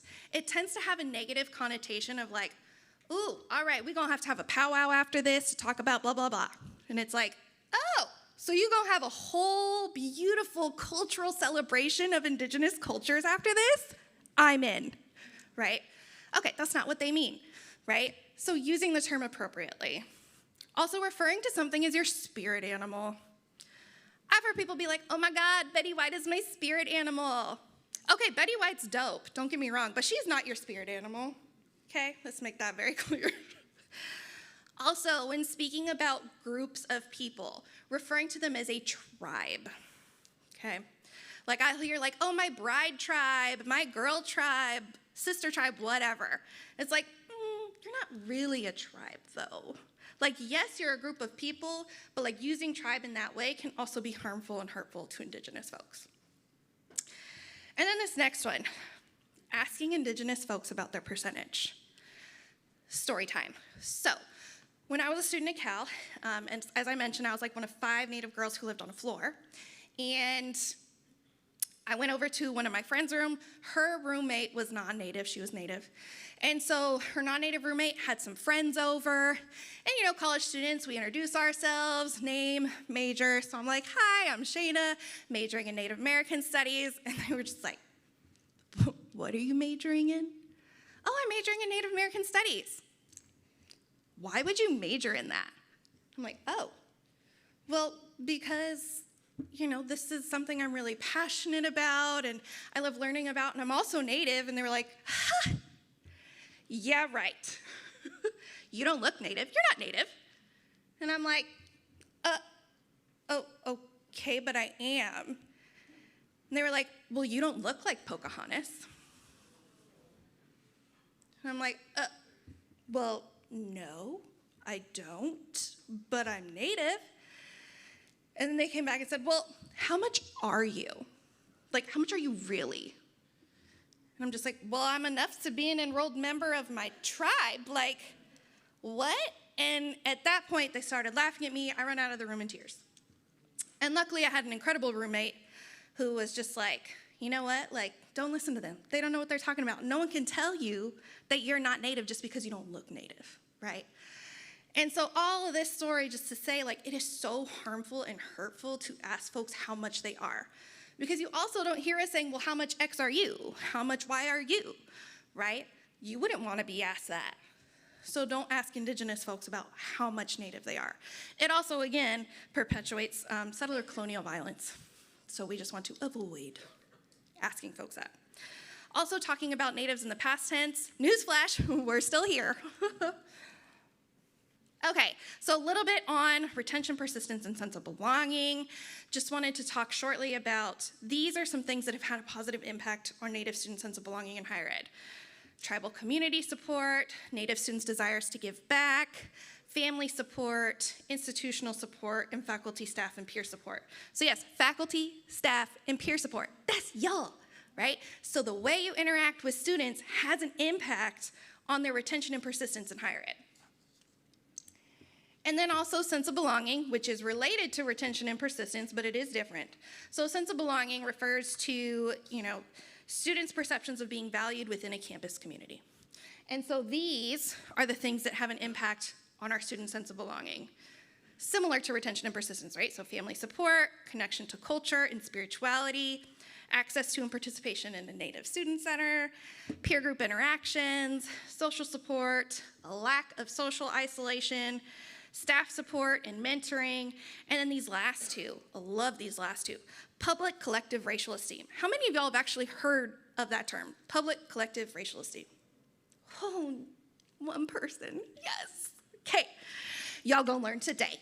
Okay, so public collective racial esteem is how non-natives express the value of Native students in their cultures on a college campus, and that has one of the highest impacts on their sense of belonging in higher ed. So how non-natives are expressing value of our Native students has one of the highest impacts on their sense of belonging. And then also, private collective racial esteem is how Native students themselves feel personally about being Native, and that also impacts their sense of belonging. Okay, I know I only got like a few more minutes. Promising practices. So these are things that y'all can do. So one, incorporate giving back to tribal communities within your curriculum. If you have the ability to do so, think about ways that you can incorporate giving back to tribal communities within your curriculum.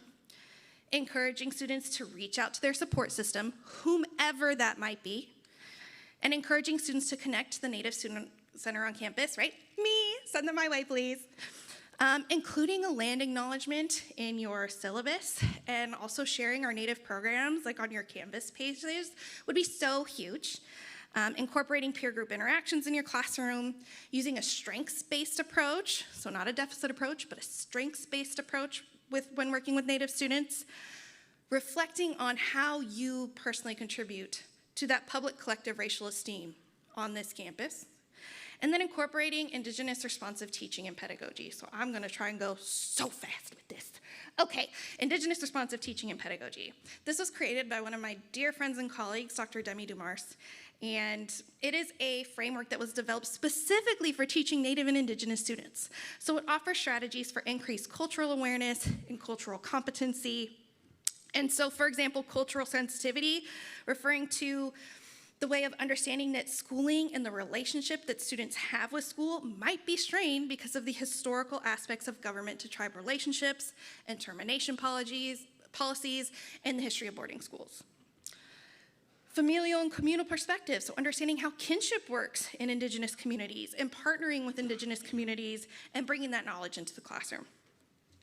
Curriculum changes, so using curriculum that includes Indigenous perspectives and using students' cultural knowledge as supplemental resources within the classroom.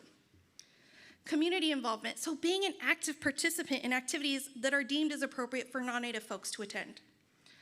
Connections with students, so asking students the different activities that they take part in and when they take place and how they can support them. Authenticity, so knowing and understanding that as a non-Indigenous teacher, you don't know more about your students' culture than they do. They're the experts. High expectations, cultural inclusion, so using Indigenous languages in the classroom and making active efforts to learn and use Indigenous languages. And the student-centered discourse, right? So giving the students that opportunity to showcase their knowledge of their culture. And then, moving on, okay, QR code. I swear I'm trying to keep on time. How can you, I really would love if you all could scan this QR code. This leads to a Padlet. And this Padlet is for you all to just write your thoughts on how can you improve your practice. And maybe what are some things you might want to incorporate into your practice to support Native and Indigenous students. And not only that, how can my program help you in that? So there's gonna be 2 little questions on there on the Padlet, and I would love for y'all to take the time just to, reflect on some things that I chatted about today and that Crystal and Jason talked about as well of, what are some things you might want to include and how can my program NAIR support you in that? And then I'm sure we can probably send this out to folks too if you didn't get that. Okay, I'm pretty sure this is coming up on the end. Are we good to move on? Beautiful. Okay, so this is all to say thank you so much for giving me this time to chat with you all today. The picture up there is our office space. So we are located in the library on the 1st floor. We are in L106C. My office in particular is in that space in L106B. And if you scan this QR code, you can add me on LinkedIn. I'd love to connect with y'all. That's just another way of connecting. Feel free to reach out either via email, via LinkedIn. But thank you so, so much for allowing me this time to chat with y'all today. Thank you.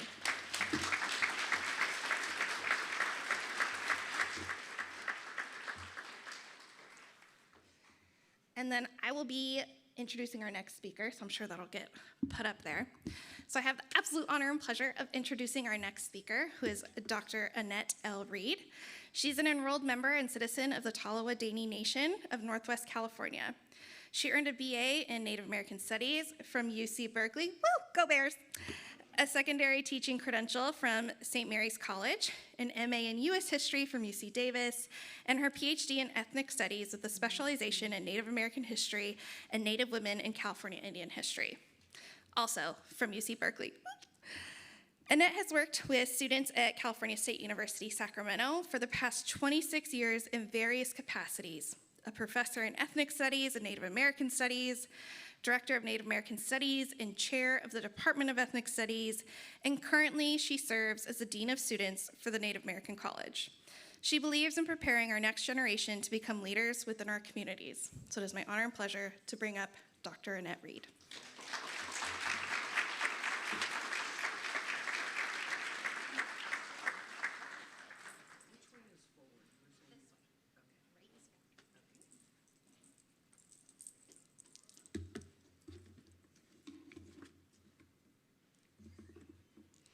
Delaha, hello.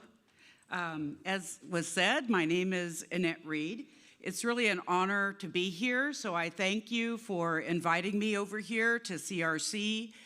You have some really great folks working here, and I can see that by the number who stayed, that you're really interested in your college here at CRC. I was actually thinking, I wonder if the room's gonna clear out after the break, but that didn't happen, so I feel better about these things.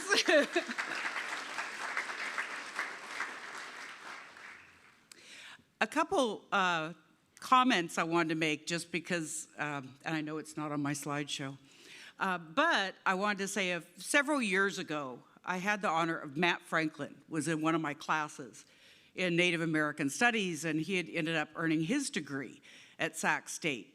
And at that time, I remember we had our graduations on this huge football field, and President Gonzalez at the time, I wrote him an email because Matt Franklin at that time was the tribal chair of Ione. And so I said, did you know we have a president of a nation graduating from Sac State? And that should be acknowledged. So I gave him all the reasons why. So all of a sudden his office contacts me. Is Matt Franklin going to be at the graduation? I said, yes, he will.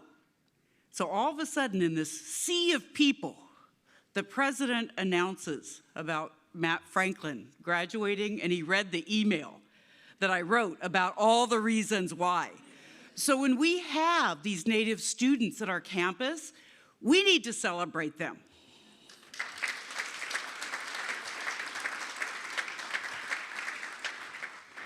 And I have to say it was kind of funny because as Matt stood up, I heard this little group of family members way up in the stands, whoa, oh, you know, really going for it with that. So I thought that was really cool. So while Matt was at Sac State, all of a sudden, I'm in my office one day, Crystal Martinez-Alir comes in. And she's very quiet at that time. She was, you know, and she sits down and she said she wanted to be in the McNair Scholars Program and she would like me to be her mentor. And I thought, wow, I don't really know you that well because, you know, I knew who your brother was, but I didn't know you that well. But as she talked, I asked, you know, what do you want to do? And here's this young Native woman, and she says, oh, I want to look at disenrollment of Native people in California. I thought, you're going to take one of the hottest topics, I mean, you know, there is in Native country, and you just want to interview people and write about it. And I thought, this is a strong person, and this is somebody who's going to be a leader. Because she's, you know, you can never underestimate somebody who comes in and they're quiet. Don't ever take that as a sign that they're not strong. So she did, you know, an outstanding job and went on to get 3 degrees, you know, at Sac State. So, in fact, influenced me so much that, you see, I have a basket cap on, and it was made by a Karuk woman up north for me. So the beginning of it, the top, the young years part of it, is a frog design, frog foot design. And so Crystal's nickname was Frog. And so I had that integrated in my, you know, adult basket. You hadn't told him, had you, Crystal? No, okay. I hope it wasn't a secret. So anyway, but I did that because I thought I always want to remember her, and through her, have it represent all of the students I had worked with over the years, you know, when I think about the students. And I just think that, you know, is something that the cap I wear, you know, I call her, that she wanted to come today, you know, so they have life to them. So I thought, great. And so this part here is grizzly bear claw. And that wasn't a design that I was thinking about when they were going to make the cap for me. So I worked with the basket weaver, and she says, what do you think about the grizzly claw design? And I'm looking at her like, you know, I'm sitting there going, oh, how about a friendship design? How about, you know, this or that? And she says, no, it's because I get the sense that you're very protective and you're strong in yourself when you need to be. And so I think of you as protective like a mother bear when it comes to your students. And so she says, I really think that's, you know, what needs to be there. And I'm like, wow, really? I thought about it. And so that's what ended up her weaving the cap. That's what came to her. I thought, okay, let's just go with that. So I bring a couple of these things, you know, that I wanted to say because we are, you know, in this space. And I'll talk about sacred in just a little bit. It's kind of an irony. I have a artwork piece that talks about that. Okay. Don't be scared. Don't run from the room. I'm not going to go back and start talking about my life from when I was a baby. Okay? We're not going to be here 5 hours or 6 hours. But that was my mother over here. That's my mother. That was me. And that was my auntie holding me in the basket. Yes, I was little and scrawny, and I weighed almost 5 pounds and such, you know. So that was years ago. But I beginning this because I wanted to talk about identity, you know. And something that Dr. Philpott had said actually goes into that when you'd said that, you know, who looks native, right? So years ago, I was at a community college, many years ago, 1980. And there happened to be actually another Native woman. It wasn't a non-Native person. And she came up and we started talking. I was probably about 20 or 21. And she says, I'm full blood. I'm full blood Native. Nothing else in me except Native. I go, that's good. I mean, what do you say, right? When somebody comes up, right? And it's like, way to go. I mean, because none of us decide who we are or what we're make up of, you know, racial-wise or ethnicity. So I thought it was hilarious. And she says, you're not absolutely full blood. Yep. Uh-huh. And then she kept going on about it. And I thought, well, this is a really interesting conversation. I don't know where to go from here. So I went home as I usually did, and I called one of my great aunties. And I talked with her, you know, and said, this is really odd. And I wanted to talk with you about this, because if she comes up again, I don't know what to say. She was pretty emphatic about it. I wasn't going to argue, you know. But anyway, you know, I mean, I could have said all kinds of things like, actually, Native people, we, you know, intermarry outside of our own group because we're always taught you don't marry your relatives. So maybe, you know, maybe years ago, somebody could have married somebody else, one of the tribes next to you, you know. But I didn't want to go into that, right? So my auntie, she said something to me. She says, Annette, I want you to remember a time you weren't Native. And she used to use the term Indian. So I'll say, she said, I want you to remember a time you weren't Indian. And I said, I can't remember that time. And she says, you were placed in a basket when you're a baby, and that's who you are. And then she says, honey, you are so young. You're going to have all kinds of issues that come up in life. Identity's not one of them. Don't make it one of them, you know, at this point. Move on and realize if other people question it, it's their issue, not yours. And don't take on the whole world's issues. That's going to be too hard in life. And so I thought, oh, okay, that's cool. And, you know, so, and I realize that's not the same for everybody because our communities, people have gone out for adoption. They don't realize they might never find out exactly who they are. They have all kinds of reasons why you might not know what your heritage is or your, you know, your race or ethnicity. There's all kinds of reasons.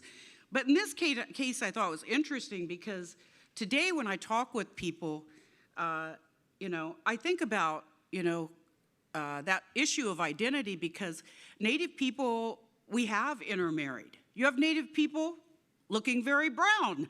You have very Native people who look maybe, you know, black. You have Native people who look white. You have Native people who look Asian. It's like, it doesn't mean they're not Native people, you know? And so I think we have to think about the history of colonization and what has happened to us over the years, because we weren't isolated somewhere, you know, and just marrying, you know, those groups next to us. See, I had to throw that in about her.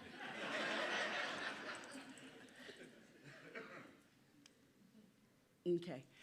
Then I do use the term Native American, American Indian, and you're going to get Native people thinking different ways. I tend to use indigenous in a very particular way. Like if we said, you know, this group is indigenous to this homeland. To me, that's how to use the indigenous. Because when we say indigenous, yes, it's people in North America, Central, South. It's also people in Africa, it's people in New Zealand, it's people in Australia, it's Sami from Sweden. And then if you go really large, you start thinking, everybody has to be indigenous to somewhere. I mean, you know, you didn't drop down out of the sky, but then you'd be indigenous to a planet up there or something, you know? So I kind of tend to not do that because if we say we're gonna have an indigenous center, then it should just be open to everybody that identifies themselves as an indigenous person. Then you have this really small group of Native Americans or American Indian, and we're such a small group, like you said, 1%, we would get lost again. our numbers would even go more abysmal than they are. And so I'm really particular when I think about that, you know? And so when we think about American Indians, it's actually a federal relationship with the United States government. And so Native people, because of treaties and such like that, but also if we look at the US Constitution, and if we look at Article 1, Section 8, Clause 3, refers to the powers of Congress to regulate commerce with foreign nation and among several states and with Indian tribes. Nobody else is listed in the Constitution, okay? That's a race. And that makes it a political entity.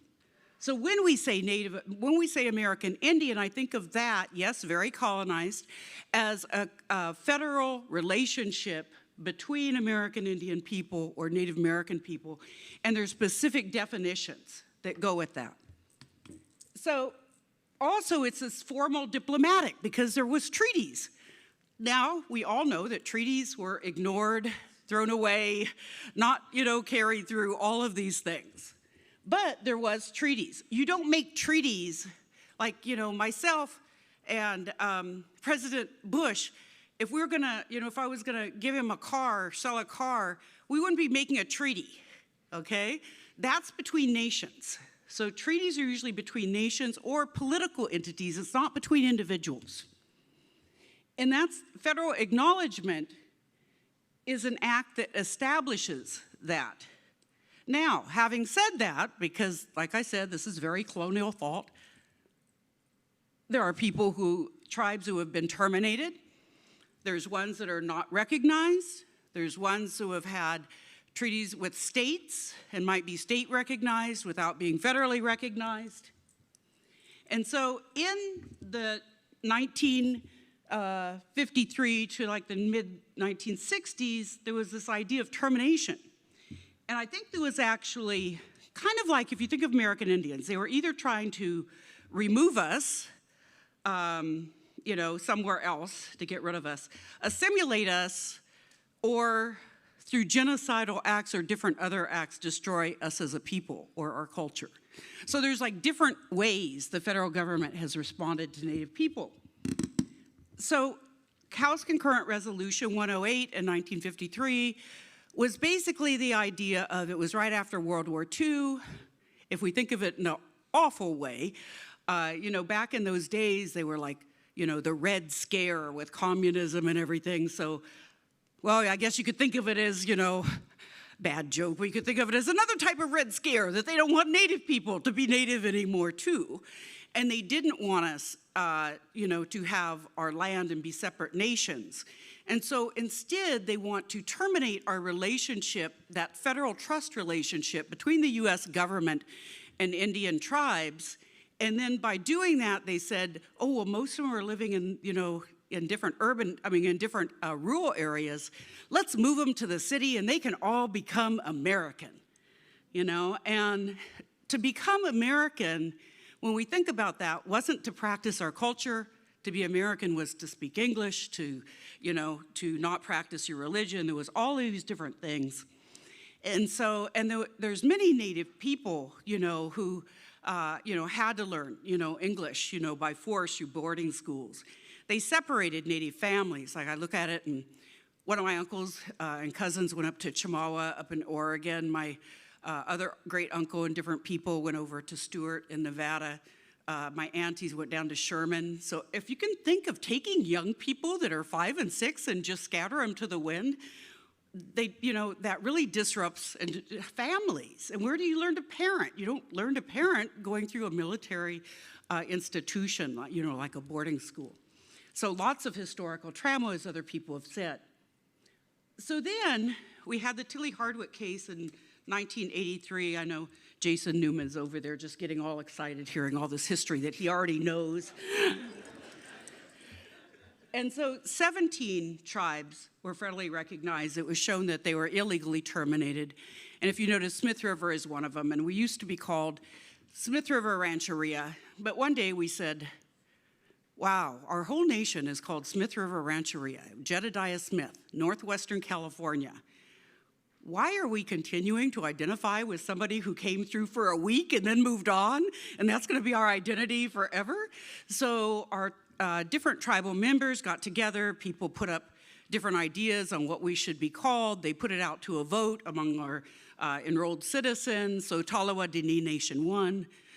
It actually wasn't what I voted for, but you know, you go along with the group at times and you just say that, you know, you get outvoted, that's okay. So, but I'm glad that we got away from the Smith River Rancheria. So, beginning community college. Here you have CRC, and I also have a picture of San Francisco City College. Because I ended up going to, that's where I started my educational journey, was a city college. And it was over in San Francisco. After I got out of high school, I decided, as many Native people have done over years, in fact, out of proportion to our numbers, I decided to join the Army, okay? So I went in the military, and this was back in the 70s. I'm a lot older than a lot of you here. And so you see me up here humped over and stuff, messed up back. Well, I went into the Army as a helicopter crew chief, 67 November. Was working on the old Huey helicopters right after the Vietnam War. I was in the absolute last class of the Women's Army Corps, because back then they didn't even have women allowed to join the regular military. And so I was in the last class as far as basic training of the women. They brought everybody in and everything. New captain, they wanted to show what women could do, all kinds of media stuff. It was just crazy. Because it was the hardest basic training you could ever, you know, imagine. Because they go, we want to show what women could do. You're last class. And I'm like, oh boy, this is fun. Anyway, anyway, then I went into helicopter training. I was in like one of the first classes of co-ed training, you know, in the military. Oh boy, that was fun too. And so, but I actually enjoyed it. I mean, I was very different at that time. Well, not really that much different. I used to love to dance. So being one of the only women in the military in the 70s, I mean, very few of us. You go to the enlisted club, you can dance all night long, because back then, it wasn't like where everybody now gets up and dances, which is great, you know? Back then, it was kind of more formal, like you had to wait and ask, you know, have somebody come up and ask you to dance, you know, and all this stuff. Well, we didn't care. There was a whole group of us that went, and we had a blast, every Wednesday, Friday, and Saturday night. And, but unfortunately, when I was on leave one time, I got into a motorcycle accident, broke my back, and so, I was paralyzed from the waist down for a while. They took a piece of my hip, put it up there. It ended up getting surgeries, military hospital. I have two 10-inch steel rods in it. And then I ended up going to Letterman Army Hospital in San Francisco. I was in a body cast from here to here. And so I never hardly tell my students, sometimes I do, but it almost sounds like I tell people I started a community college with no transportation, transferring 3 different buses to get to the city college when I had a body cast on from here to here, and I had to wear a maternity smock because nothing else would fit over a plaster cast. Well, I hate telling students that. I sound so old, like I walked, you know, 10 miles uphill, you know, every day. I mean, that sounds, because I remember I had a student years ago, and he said, looking very fit young man, and he said, oh yeah, I couldn't come to class for like 3 weeks. Why? Oh, my car broke down. And I'm thinking, poor guy, he must live way far away. I said, where do you live? And he told me a place in Sacramento. And I'm like, did you know there's a bus system? You know?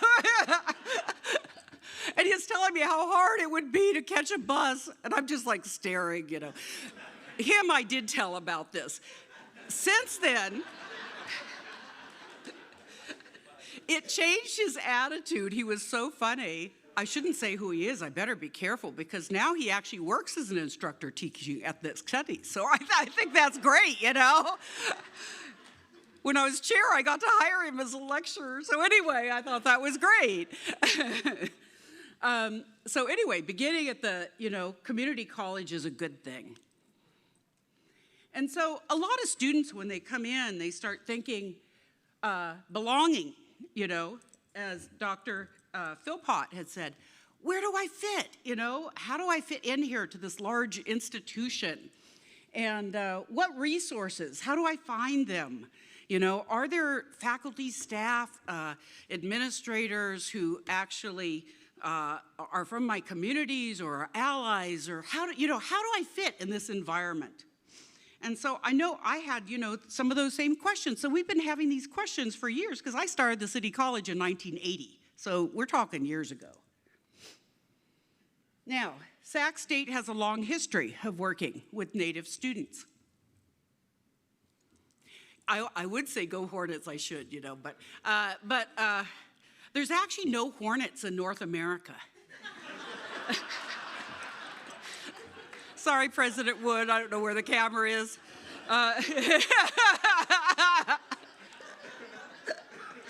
So I've kind of, in my mind, I almost mess up and say it sometime. I think of Yellow Jackets, because we have Yellow Jackets here.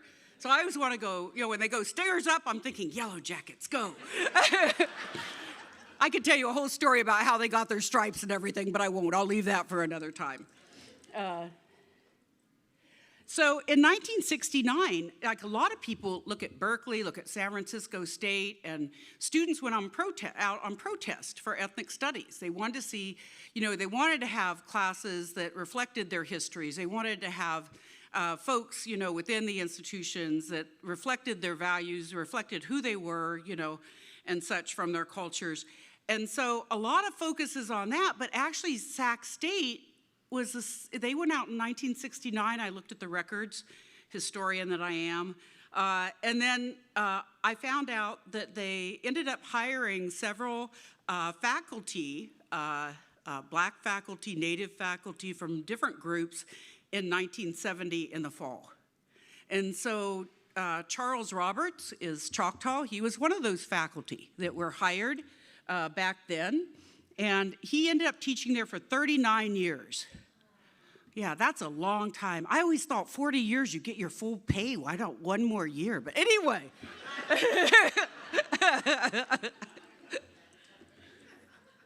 Then later we ended up, you know, not too far along, Frank LaPena.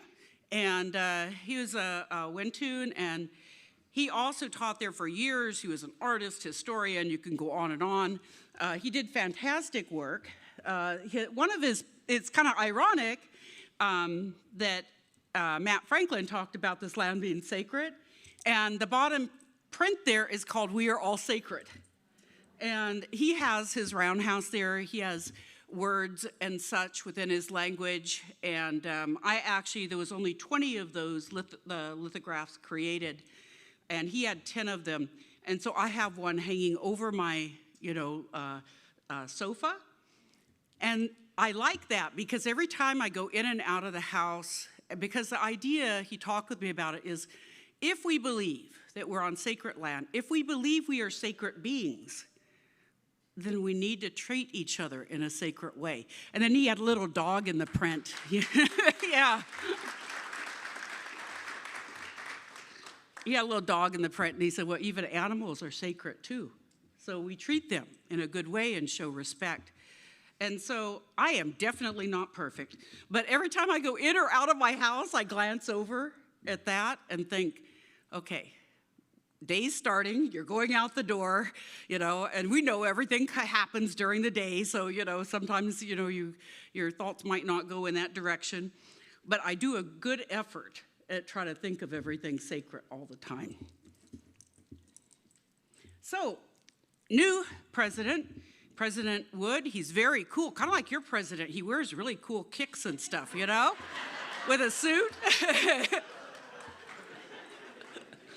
And someday I'm going to do that. I don't wear a suit, but I'm going to do that someday. But anyway, I just think it's really cool.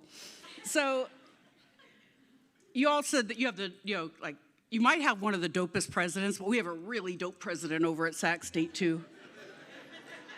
And so I had put in 26 years and enjoyed, you know, meeting a lot of people. And so I retired at the beginning of the semester. And then part-time, they have a program after you retire that you can work half-time. And so it's called FERPing. Sounds like a disease, but it's really a faculty, it's an early faculty retirement program. And so leave it to an institution to say, you know, the person is FERPing, they're a FERP, yeah. Anyway, so about a week into it, and part of my FERPing was working in the president's office, so on Native American initiatives. So he called me in and he says, you know, I have a new initiative. And I said, really? And he says, yeah, I need somebody who's been a chair. I need somebody who knows the local Native community. I need this. He started having a whole list. And I'm thinking, there's not that many of us senior faculty, you know, hanging out here. And so he says, I want you to become the inaugural dean of Native American College. And I think, you know, maybe he thought I was going to say, yes, that's great. I go, yeah, let me think about it. I said, first of all, I'm retired. I'm officially retired. And he goes, wow, okay. And he leaves the office, comes back in. He'd talked to HR and he says, you know, if you cancel it within 30 days, you can keep going on PERS, you know? I said, yeah, okay, that's good. Let me think about it. So I thought about it for a week, and I talked to different people in the community, and then I started thinking of what it would mean to Native students to have support services.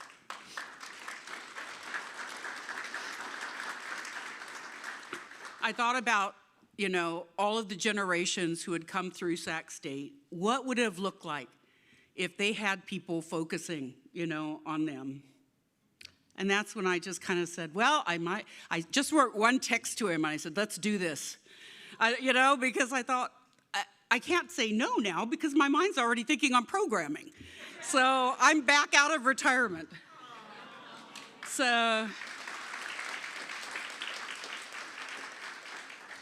we announced it with Assemblyman Ramos at the State Assembly. They were having a Native American Education Day there, and it was really cute. There was all these like little 4th and 5th graders that were sitting around, and I had this whole speech that I was supposed to do, but the speech was announcing a Native American college. Do you know what a sleeper that would be to a 4th grader, you know? They're like, so I started out by saying, you know what? You guys can be all superheroes, you know, because I started thinking, and some of your superhero, you know, you could have superhero powers, and one of them can be education. You know, I started talking more like that. I don't know what the cameras thought, but anyway, President Wood liked it, so I'm fine. I still have my job, no. So anyway, this was the announcement. We also had tribal leaders there, and our Native American studies, some of our faculty. You can see President Wood is like third one over. You see James Ramos, Chairman Tarango, you know, various people. And ever since then, we kind of started saying we're kind of like the crew, you know, at Sac State, because luckily, because of AB 1460 in 2020, ethnic studies is made to be a requirement throughout the state. And so now Sac State has 20-something tenured track faculty in ethnic studies, over 30 lectures. We serve about 4,000 students a semester going through ethnic studies classes. We also offer about 115 classes a semester. I mean, this, you know, it just blew up when I was chair. And during a pandemic, which was always really interesting. And so I think that when I say that, it's really a partnership at Sac State.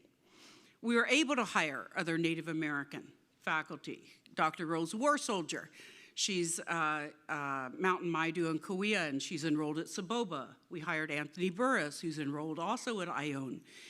We were able to hire Amber Bill, who's enrolled at Pyramid Lake Paiute. Both Erica and Amber were alumni of Sac State, so they went through. They were both McNair scholars that went through, so that was really exciting.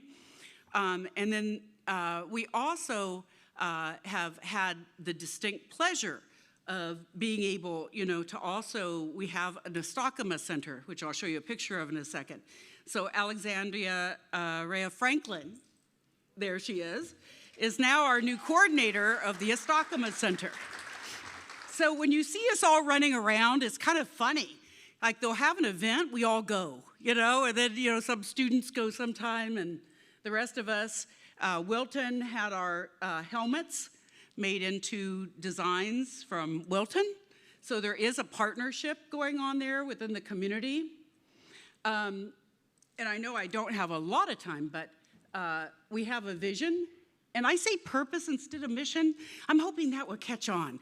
Because as a California Native person, every time I hear mission, I think of the whole mission system in California and the genocide of all these California Native people. I said, let's just say purpose, so I don't have a personal trauma every time I hear the word. And so we've been putting through this. And what it is, it's going to be, for those of you, I want you to know, because those of you who are students, maybe you'll be interested in transferring, maybe the rest of you could let students know about this, that we are going to do cohort-based. And we're going to have people come in either as first-year freshmen or as transfer students, 2 different types of cohorts. And so when they go through, everybody will become a minor in Native American Studies, but they can major in any field they want.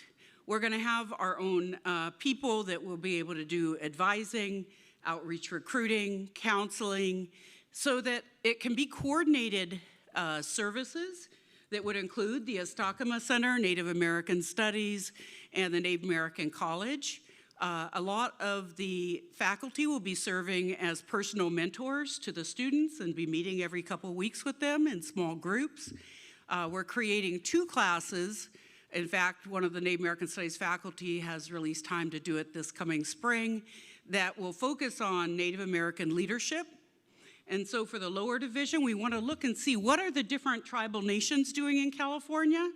What different parts of them are, not everybody has the same, but, what is their education unit doing? What is their business unit doing? What is their communications? What is their cultural? What's NACPRA? All of these different things that people would need, to know to have a basis of this. What does it mean to have a tribal court system, within your nation? And so the way the thought process is, some of the folks might be interested in working within our Native communities. Others might not, and that's okay too, because these skills that they learn as leadership skills can be then utilized within other places within our larger community. And so we're looking at also keeping it tribally based, meaning having speakers and close partnerships, hopefully maybe internships with local tribes, so that people can really get inside, I think, type of experience. And the upper division would look at kind of more detailed in tribal leadership. And the whole idea is to help facilitate us creating leaders within our communities, because all of our communities need leaders. So I kind of just said some of this. There will be a physical space. I'm not sure what that is now, but there is a search on campus, a couple proposals, but there will be where the space will be all together, so that you can go to kind of a place that would house several parts of it at once. And then as I said, the Estacama Center, this is up on the left, it opened up. Tiffany Adams, she did a beautiful painting. She was commissioned to do it. Up there's Matt Franklin and Alexia when Alex, it was kind of like your welcome party, which was really exciting to have. I'm really excited, as you can tell, to have her there. And also Joaquin Tarango is now part of our student success also. He had been down at Riverside for about 5-6 years, I think, and he was doing wonderful things there. So we said, come up into your homeland to do wonderful things. So he's also working with us. We keep very active in the community. Our students are very active in, for example, Native American Day. And part of the idea of the college is also to continue to be community-based. And of course, we want students to graduate. That's the whole idea. We do want them to graduate. We have a Native American graduation. It started in the spring of 1999, because when I first came there in 98, I'd asked Frank LaPena, do we do Native graduations? He says, kind of hit and miss, you know? Like we might do one, a few years later do another. I said, we need to do it every year. And because we're such a small group, we need to honor all of our students going through. And to be honest, it's like, yes, I would love to see, 100 or 200 Native American students going through to graduation, but that's not the reality of where we are now. So I would like to honor whether it be 10, 15, 20, hopefully with this new Native American college, I'm gonna be hoping someday to see 30, 40, 50, and higher, start going through. That didn't quite come out okay, though, but you get the idea. It's like, I want people to be able to graduate. And I don't know if it will do this. Can you click that website? Yeah, maybe. Okay, I did get, if you go to the CSU website and then just /NAC for Native American College, it will go to the website. Everybody has to apply to the larger CSU Apply. Everybody has to do that because you have to get into the CSU system to be able to be a participant. You need to apply to Sac State, okay? But you don't have to wait until hearing about your application to apply. There's actually an application for the Native American College on the website. And we will have, not every Native student that goes through might be part of the Native College, and that's okay. We have different, different types of students, as we all know. So some are gonna say, I don't wanna do anything Native, I wanna get my degree and go through as fast as I can, and I don't wanna participate in anything. I just go whoom, right through. Okay, fine, good, more power. That's great. But others will want to, make those connections. And when I did go through UC Berkeley back, I graduated in 1995. When I did go through there as an upper division student, some of the folks that I met when I went through there are still friends today. That's creating networks within. When I went through my MA program, I have a sisterhood that we formed, and we stayed friends. We still are friends today. And so I think it's really important when our students go through to make those connections with other people that are going to end up being, their lifelong networks and friends and such like that, because it helps out not only in academics, not only in career, but actually in life. And some of these friends from back then, we could not see each other for 7 years. One phone call, they will be right there with you, and you pick up from where you left off. And so that's what we're hoping for. Within the dorm systems, if we have students that want to be in housing at Sac State, we will be working with housing to have the students, on a similar floor together, to have an RA who's Native American with that. And and all of the GE will kind of be, going through and doing it as a cohort. So if they have any questions, that would be great. They can apply. Yep, apply. So I really appreciate, all of you being here and for inviting me. And I really like that idea when you said sacred, because that really does hit me, because I think about that every single day, And I told Frank years ago, I said, your artwork kind of like, I would think about it anyway, but that helps, it helps. When you're walking through a piece that's beautiful and you go, we're all sacred now. Start your day, and do your prayers and good wishes for people. So I would like to thank each one of you for your time and for allowing me to come speak here. And I really appreciate what I see and hear, because I'm hearing that you are acknowledging and not only acknowledging, but making part of Native people within the community part of your institution here. And I remember Jason Newsom, you had said that earlier, he came up and said hello, and he had said that he took classes from Steve Crum, and that was my husband for 33 years. And his mother and father actually his mother and father didn't learn English until later in boarding school. They were Western Shoshone. And then Steve was the first native of any tribe in Nevada to earn a PhD. So it was a big thing when you say that you learned from him.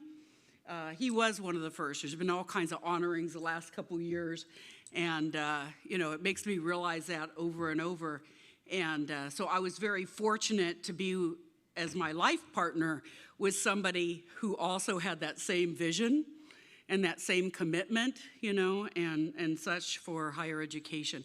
And this is going to be really odd, but he had written his latest book right before he passed, and it was a history of Indians in higher education. So I'm working to finish it up, as far as the intro. I have somebody writing part of the intro also, and then I'm going to be trying to get that published so that we can kind of see historically some of the first Native people who went through, the colleges and universities. So thank you, everybody.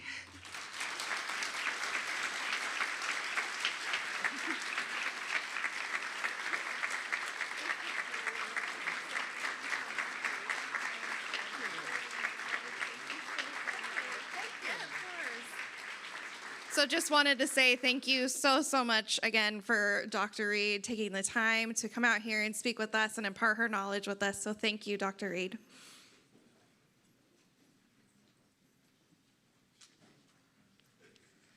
Wow, a lot of amazing information. Folks, I'm going to ask a favor of every single one of you. We are a bit over time. However, there's a part of our program that's coming up that is vitally important, and that's the voices of our students. We have students here who have prepared to share with you their stories of their experiences here at CRC and their experiences in general and higher education. I ask from the bottom of my heart and everyone who's prepared so hard that you all find it in yourselves to be able, maybe for just a moment, to stand up and stretch. I know we've been sitting for a little bit, but please don't go anywhere. While our students take the stage, would you mind please staying and listening with open hearts and open ears to the stories that they have prepared to share with us in the conversation? Because after that, we're going to listen to these stories, and that's exactly why we're here, right? For our students and the sacred work that we're doing. And when we complete that, we're gonna say our thank yous to them, and then we have a beautiful meal that has been really thoughtful and curated by a person in our community who identifies as Native, and they're going to serve us nourishment that is inspired by Native communities. We've been so intentional today, and we just really would like for you to stay to the very end. So with that being said, we're gonna set up for our second portion. If you wouldn't mind, you can stand, stretch it just a little bit, but then please take your seats so we can hear our student voices. Thank you.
All right. Thank you so much for staying. We'd like to move forward with our student voices, so if you wouldn't mind taking your seats. Thank you so much. We'll get started here. Just looking for a few conversations to wrap up, and then we'll get started.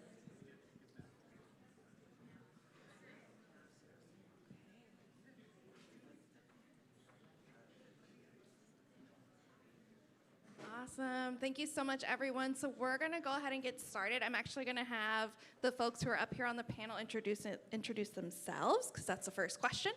So I'll just kick us off. So can you share your name, year, and highlights of your academic journey, including any challenges or achievements you've experienced? Hello, everyone. My name's Alexandria Rhea Franklin. I am actually an alumni here from CRC. I majored in studio arts. I went on to get my degree at CSU Channel Islands in studio arts as well. And currently I'm working at the Cosumnes Center to help our students find their own path.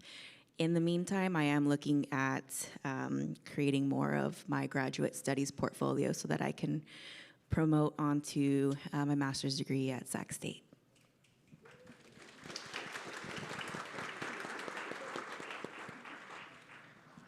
Good morning, everyone. Yate Bennett. My name is Marlena Bier, and this is actually my last year at CRC, and thank you. So far, my academic journey has been crazy. I think that I was born in California, but I've actually had the opportunity to move back to New Mexico, where my tribe is from. And I moved back here to California and pursued higher ed here at CRC. And some challenges that I've experienced has definitely been finding that sense of belonging, especially in a community where there is not a lot of Native students in classrooms and workplaces. And that's also where my achievements are found too as well.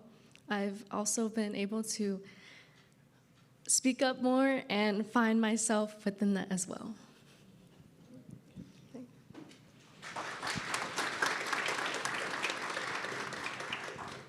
Good morning again. I have the pleasure of asking one of our next questions. Having a similar background to our students sitting up here, as a Native student, sometimes we're one of few in the higher education community and represented on campus.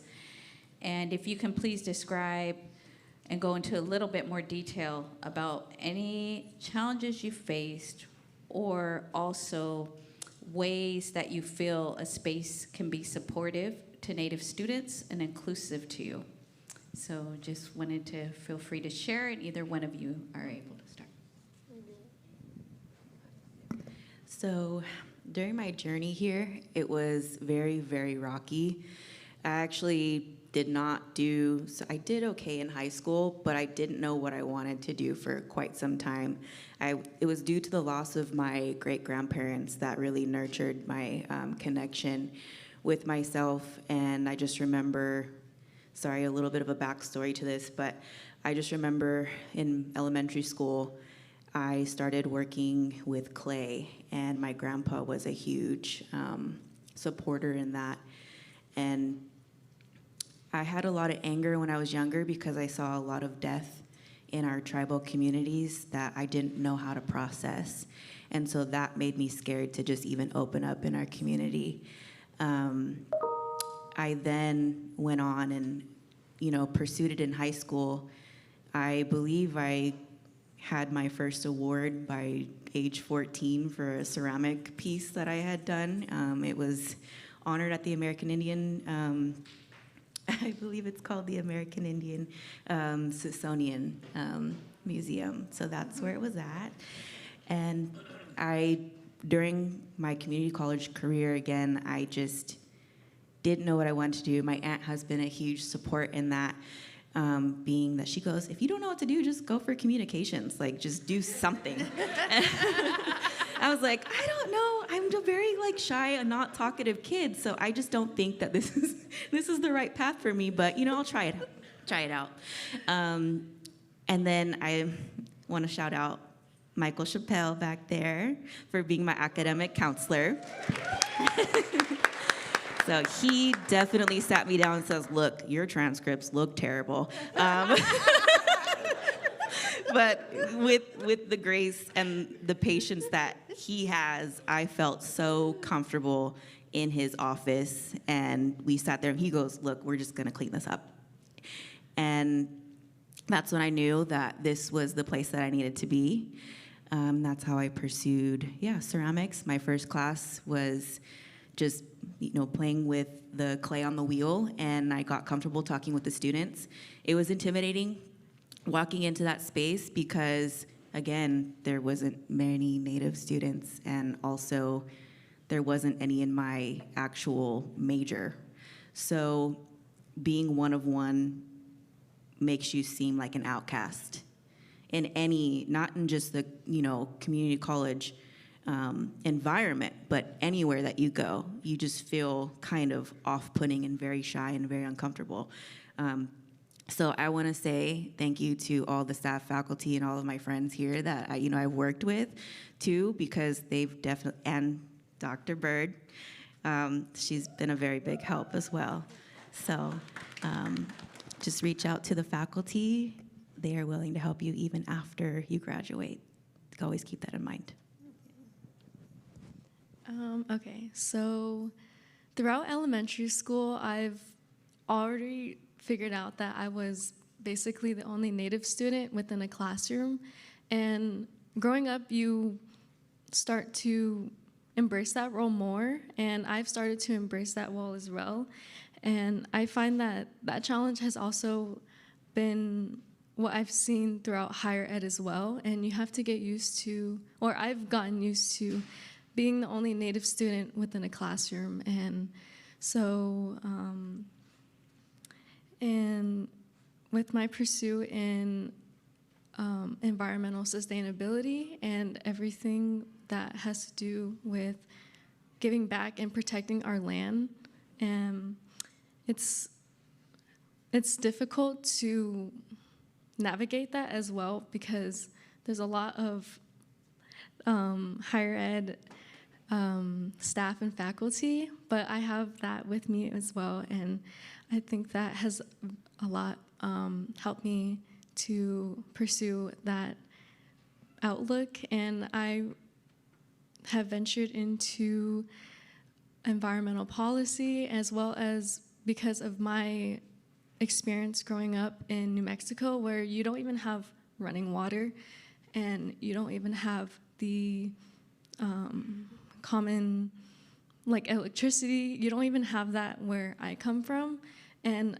there's like a sense of belonging where I found that challenging. But I think that has helped me to find my own voice, as well as reach out to staff and faculty that also see that as well within our own communities. So I think, yeah.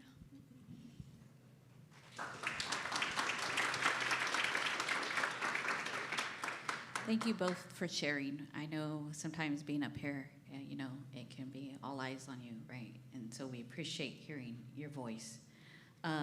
One of the things that's very important for our campus specifically is to know ways that we can help or provide more support to students.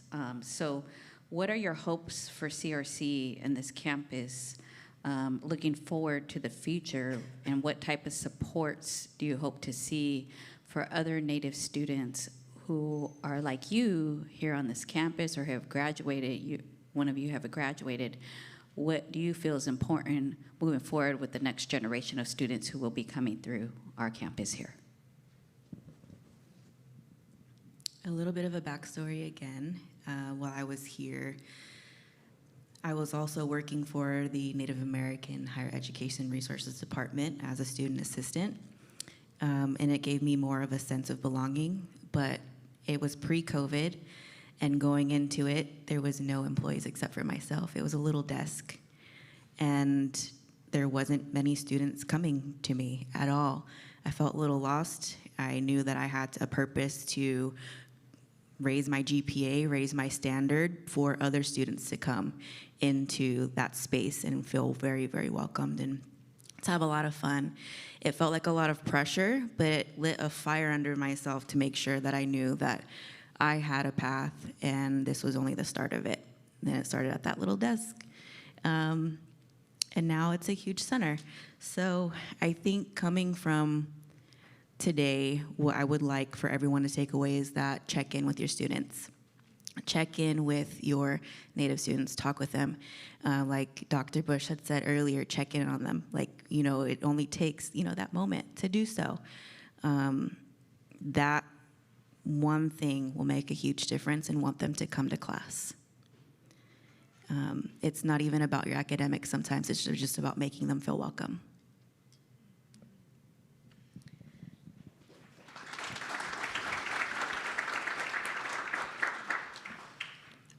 Coming into CRC, I've also watched this program blossom, and I experienced coming into CRC where the Native Center was a small desk, and I remember just keeping watch on the program and just seeing how many people would join and how many people would stay active, and I found that even though the center was there, there was no intention behind it. And now that as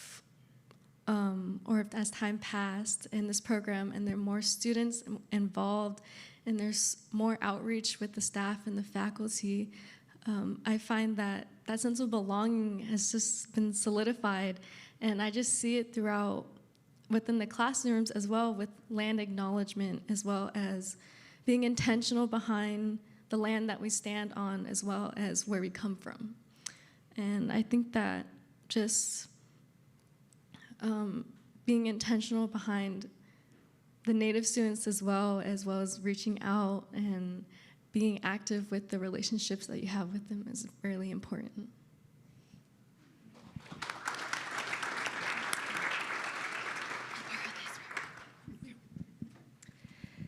So this has been a wonderful conversation, by the way. So my question is, what is one takeaway you would like folks to walk away with today? One takeaway that I would let you guys walk away with today is that some students that are Native as myself have, they identify as Native themselves, but also within a classroom as them being the only Native student.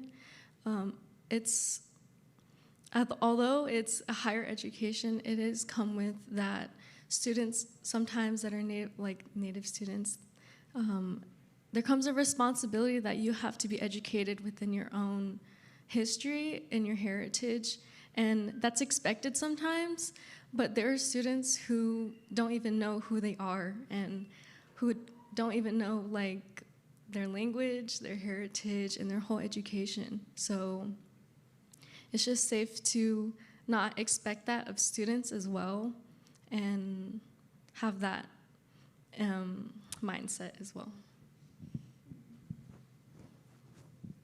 Okay, so to add, since I kind of already answered a part of the takeaway, I would say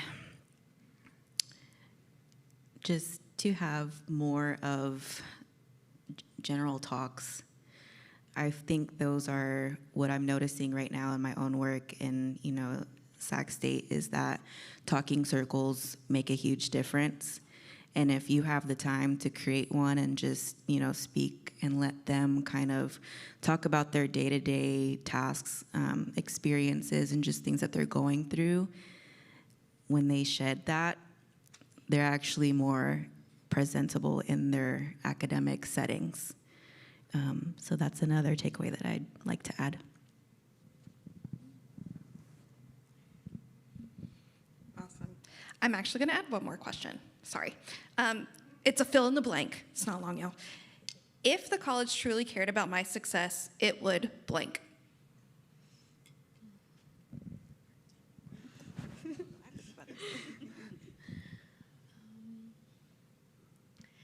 I would say that if the college truly care about my success, and I see that now with today's convocation, that every level of leadership has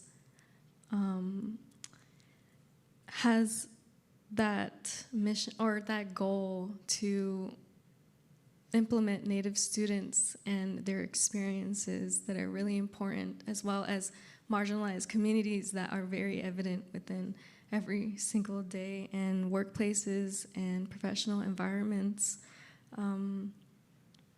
I would say that it's evident today that you guys have all tried and attempt and succeed in personifying and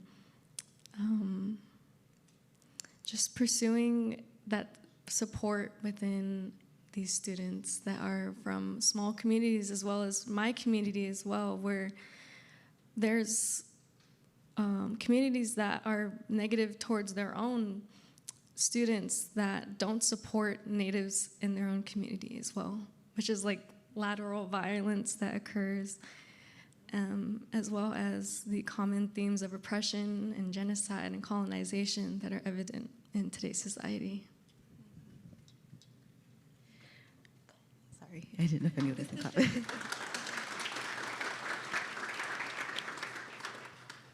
Okay, so if I were to fill in the blank, I would say that it gives me a seat at the table. I say that because I started here, like I had said, and I did not know where that was going to go. I thought I was just going to get an associate's degree. Everyone here has been a huge help in making sure that I had a voice. I'm no longer shy. I can share my story comfortably. And like my aunt had said previously, my grandparents weren't allowed to share their stories. So they made sure that, you know, even when I was younger, that I had the chance to shine and feel loved.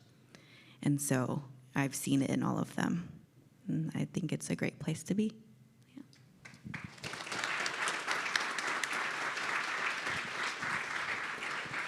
So thank y'all so much. I know we added extra time, and I so appreciate all of y'all staying here and listening to our students' stories because they're so important. And so just another round of applause for our students today.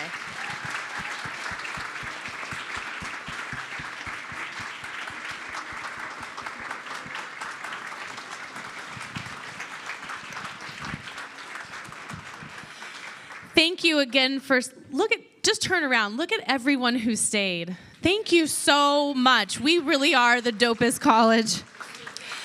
Folks, after 28 sessions, one convocation with 2 sessions, I want to just say from behalf of the Professional Development Office, thank you to all the folks who participated in Flex Week. Thank you to all the presenters who shared their information. Thank you to IT and operations for all the hard work that you've done. A big thank you to the volunteers who were here really early this morning and every other morning making sure things went right. A big thank you to the students who came today, who shared their stories with us.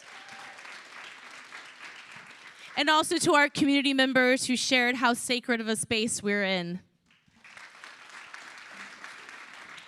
Lastly, I'd like to share the 2 most hardest working folks this week ever, Sabrina Sensel and Claudia Huffman.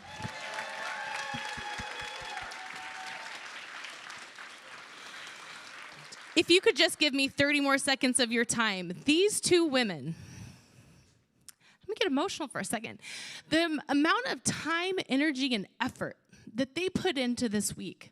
Now, some of us might just go to one Flex workshop on a Wednesday or on a Thursday here and there. These 2 ladies work really hard the entire semester, basically putting on a mini conference twice a year. It is such a difficult task. And you see them driving around in those carts, Sabrina with her phone, making sure everything is on time, making sure the food is exactly how it's supposed to be, Claudia. They put in so much work. I just want to thank you all from the bottom of my heart. I've seen this now for 2 years, and you all make this place so special and so wonderful. You deserve your flowers. Thank you.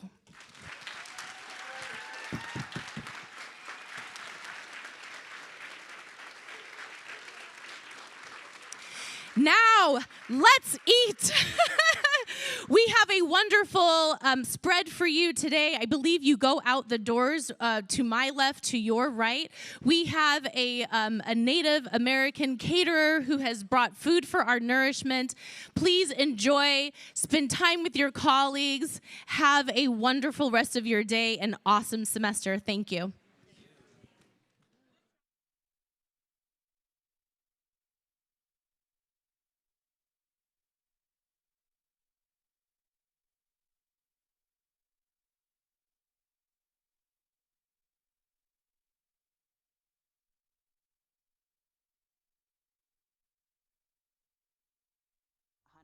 I would recommend community college. With 116 colleges, you'll have access to financial aid, more than 200 high-quality career education programs, and a guaranteed safe spot at a university. Enroll at icangotocollege.com.